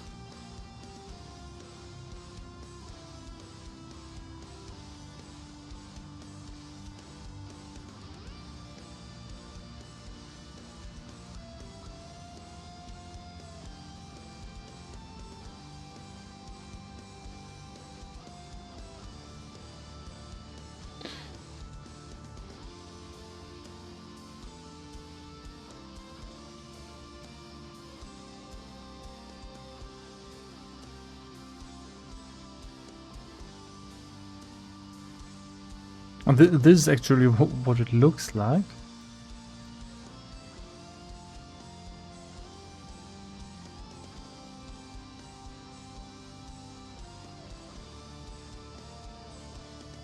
If we could just display the properties inside of the inspector now somehow, would be nice. I also don't understand. They said it's what you see is what you get. That's not true.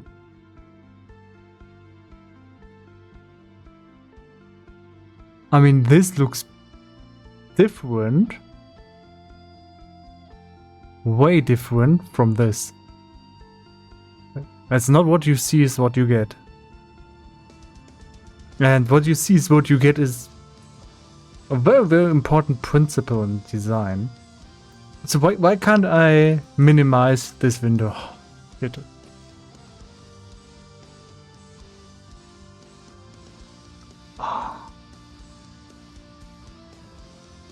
I don't know.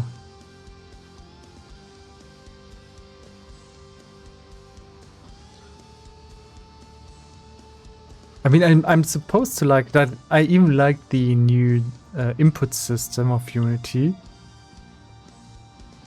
I'm supposed to like this as well, but man, this looks overly complicated. It looks I'm sorry. Maybe I'm just too resistant to change or something.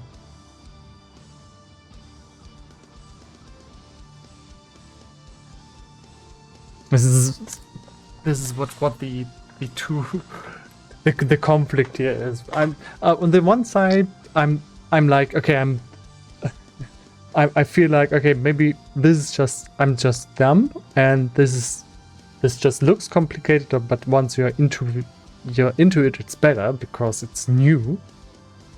And on the other side is, I think, like, just because it's new doesn't mean it's better. And once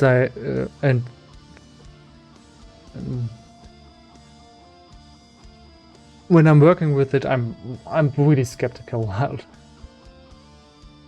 I can just code this stuff. I can just code this stuff and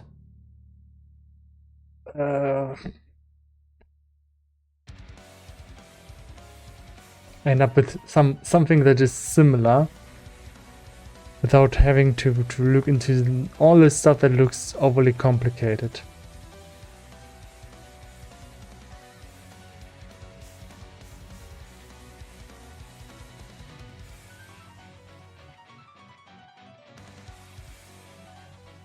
Well, it doesn't even look complicated, but it looks unfinished. And that's what I'm confused about. Like, who's even the target group for this? Why do I need a data key? Why does this have a data key? What is a data key in?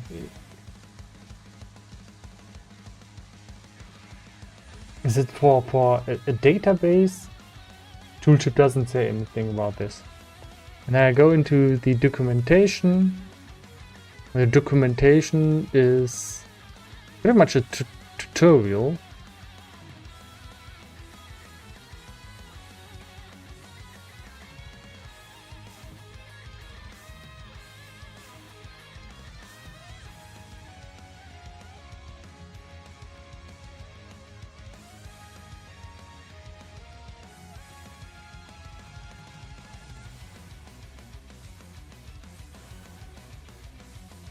Custom editor windows.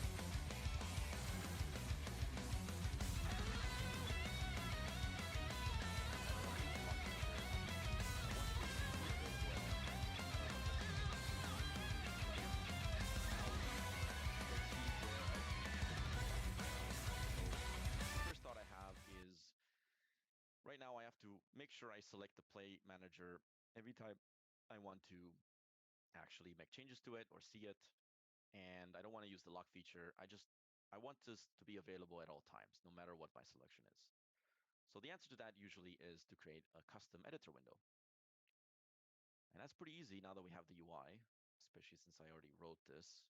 All you have to do is just change the false to true and you're good. Here's a basic editor window, inherit from editor window. This is the typical way to spawn the window. So we insert a menu entry in the top menu, get the window by type, set a title. Then in the onEnable, I find my unique Play Manager game object by tag, and I also find the Play Manager component. And then the UI is all created in this create GUI function. So in here, I create a scroll view to act as my container. Again, view data key to remember scroll position. And I use the good old inspector element to bind to my Play Manager. If you've used UI Toolkit for a while now and you've created windows before, it does work to create the UI in the onEnable as well, but it doesn't work so well once you start using that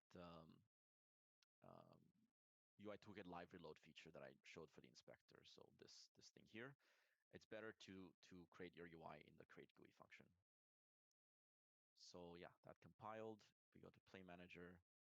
Here's the editor window. And of course, it all works the same.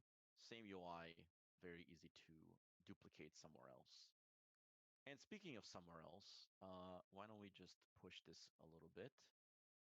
So again, runtime UI is UI Toolkit, editor UI is UI Toolkit. Why don't we try to put this in the runtime? Oh, wait. They have the custom inspector in runtime. That's interesting. But this says editor only. Oh man. This is messed up. So they have all these new nice little features, but they make them seem like they are editor only. What? Runtime data, it's mono behavior data. So can hurt to try. Here's the document for the runtime UI. And here's the thing we just created. I'm just gonna drag this over here. Okay, no explosions. Looks good. The only thing that's broken is the missing background colors. And we actually know why they're missing. Remember that I used that variable, the editor theme variable, which obviously does not exist in the runtime theme. But we can just redefine just that variable for this runtime style sheet and fix that really quickly without touching the editor side. Now, you can't define new variables in the UI builder. Again, that's going to be fixed, but for now you have to do this in a text editor. Here's how a variable looks like in USS. And I have the same selector as before. And I'm actually going to just copy this and paste it here. This works, by the way, if you didn't know. It's a pretty useful tool. You can just copy anything else here and paste it in a text editor and vice versa. Same for UXML. And there we go, it's fixed.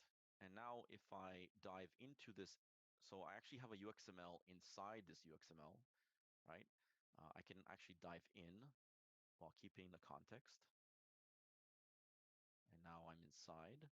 And if I click on this section and I go to background color, view variable, I can clearly see that this color's default background is now coming from our style sheet, not the default style sheet. Just something to know. And also, yeah, this feature is pretty neat too. You can dive into a child UXML and make changes and then go back to the parent. So now, if I press play, go in, here we go. We have our UI in the game. Now, the problem is it's not bound to any data. I could bind it to data, of course. I did that for this UI for previous demo, but it involves a lot of manual C# code, and we really wanted to improve that experience. So with that, and here's the thing we just created. I'm just gonna drag this over here. Okay, no explosions, looks good. The only thing that's broken is the missing background colors. And we actually know why they're missing.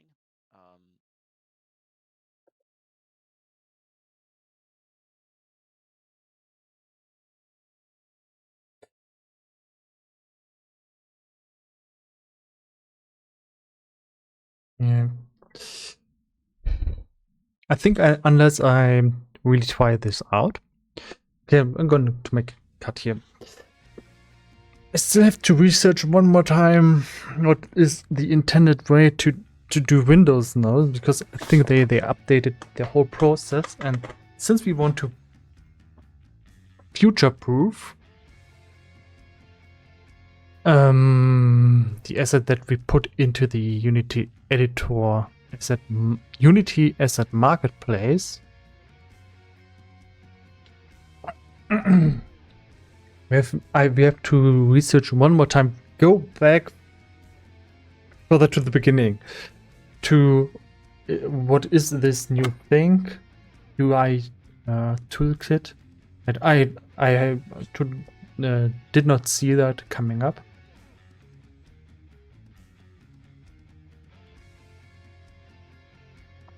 And evaluate if that's going to be the way to create this editor window, because I see a great opportunity here to get into the new UI toolkit just by using it, because we are pretty much at the start where we have this, okay, we just want to have the drop down menu and then a custom inspector where we can just select these values. And I only see that we can do this by going in now and code it out. Yeah, just go in and follow some tutorial.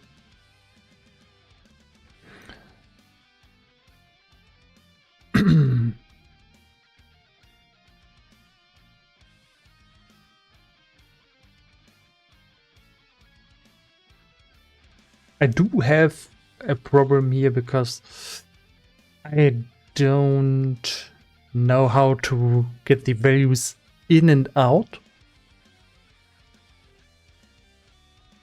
Especially I don't know how to get the values that we select in the editor menu out of the whole window, because as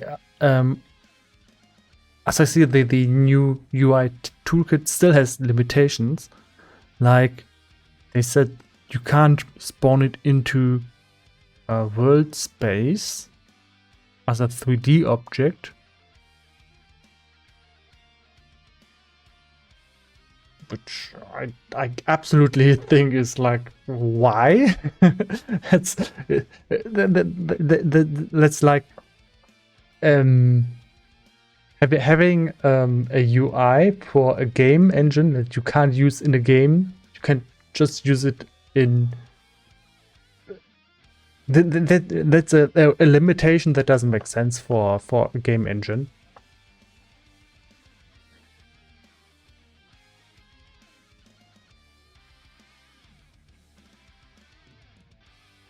So I suspect that just makes you suspicious that there's other limitations that you know about then. But I only will know about these limitations if I go in. I can't just read the whole documentation and have a wow moment where I understand everything. You only understand the things once you work with them, and then I can evaluate if they are worth it. What they do here is you have style sheets now, like in HTML, CSS. They come. It's a little bit more like thinking from web development, and It has its advantages because people who work on UI in Unity or in web development, they now have more correlation. So if you're working with this toolkit, you will also get the same skills that you need for web development, which is useful if you want to swap from one as a developer, if you want to swap from web dev to Unity or back. So that's good for people just for personal development. Also to get more people into your team. If you always have the problem in development that you need to find competent people, and that just widens the area where you can find and search for competent people. And people who work on games usually are not that much into coding and working on UI because that's boring. And I think UI is not boring. It's the main way of interacting with a game or interacting with applications at all. So you never should underestimate how important UI is. It's actually I can tell tales how in previous projects UI was kind of forgotten, especially except for the only competent team that I worked with, where I was building UI. Yeah. I was building on the UI website where they were thinking about displaying their own bug reports. And then they were the only real successful, competent people that I worked with so far. And with competent, I mean they were absolute coding gods. Yeah.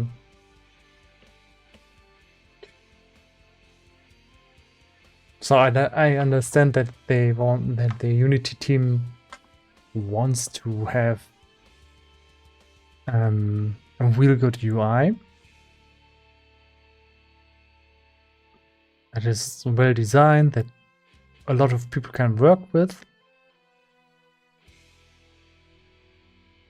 But it's still in an I don't know what phase this is supposed to be. Is this an alpha? Is this a beta phase? They release it. Is it 0.1? I still have to do some research here. If this is a finished product that I can use, or if I have to expect that many bugs. Yeah, you only get this when you work with it. And then there's the old system of coding editor windows that I used before. Is that gone? Is that obsolete? Is that good? Do I have to use the UI toolkit? Or is it actually the wrong way to do things now? Is that only intended to be for sub-menus or the main menu?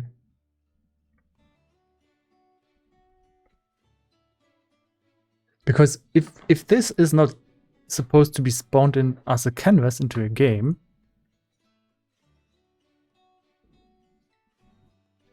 it would mean that there's now two coexisting systems. That's not good. And then you end up with the same shit that you have the input system, where there's now two existing systems, the legacy system that a lot of people just use in the code because it's actually what you want. And then you have the new input system that you have to get into. And I think, and I've gotten into the new input system, and so I say it sucks. It just doesn't flow. You don't use the new input system because you want to, or because it's intuitive. You use that because you have to because it looks more professional, and if you use it, you have the option to easily change key bindings.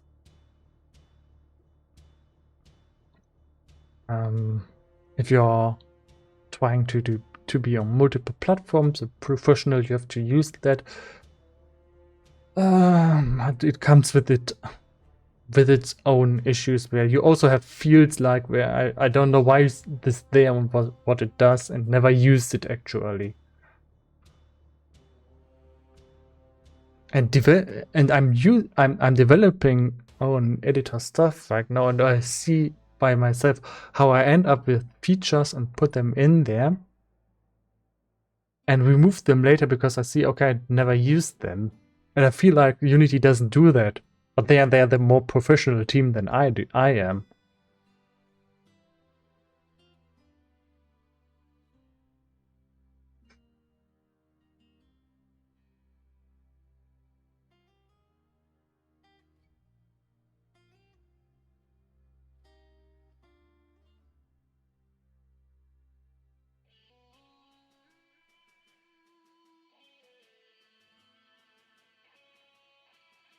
So I should, coming to a conclusion here, I want to have the following. I want to have a drop-down menu with the custom inspector that reads out my values dynamically. I don't want to hard code.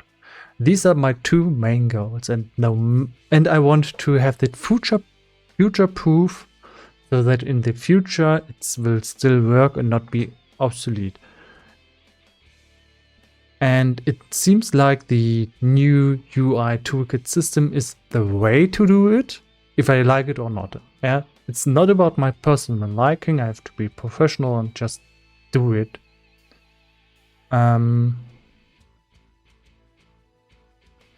So it seems I will go down this path.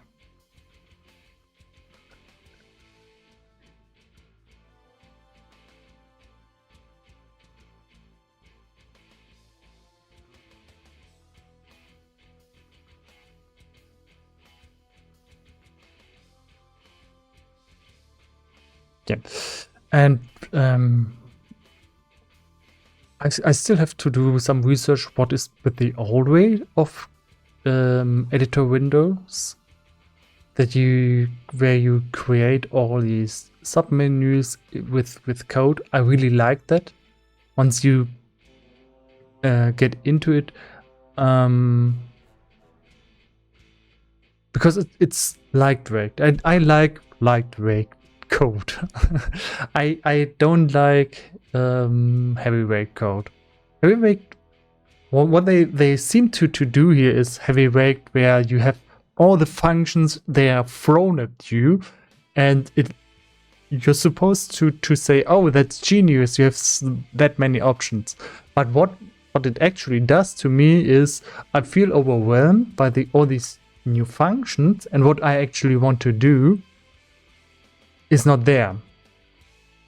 Yeah, I want to do something specific, and that's why I'm so unimpressed by the new system. I'm trying to do something very simple for developers, and I end up being unimpressed by the new Unity system.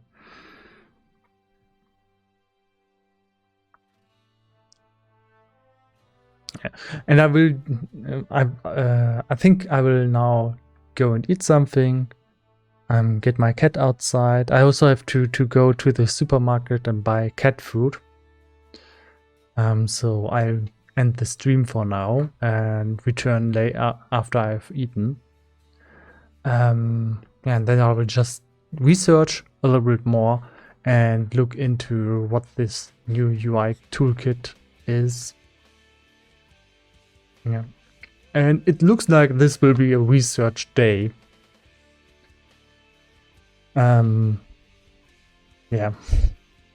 You also have to take into consideration that in professional teams, there's people who work professionally the whole day only on UI. So getting frustrated here that I now have to relearn things. Yeah, that's unfortunate, but that's just the way it is when I learn a new system. And there's a reason that UI is a big topic in programming and software development. As I said, it's the main way how we interact with things. You shouldn't underestimate what kind of things and thoughts go into that. And if you want to get a job, just working with a UI and learning a lot of stuff about UI isn't bad. In my case, the UI is not the thing that I want, it's the thing that I need. That's why I feel in the emotional space I'm just impatient and frustrated and I want to get things done.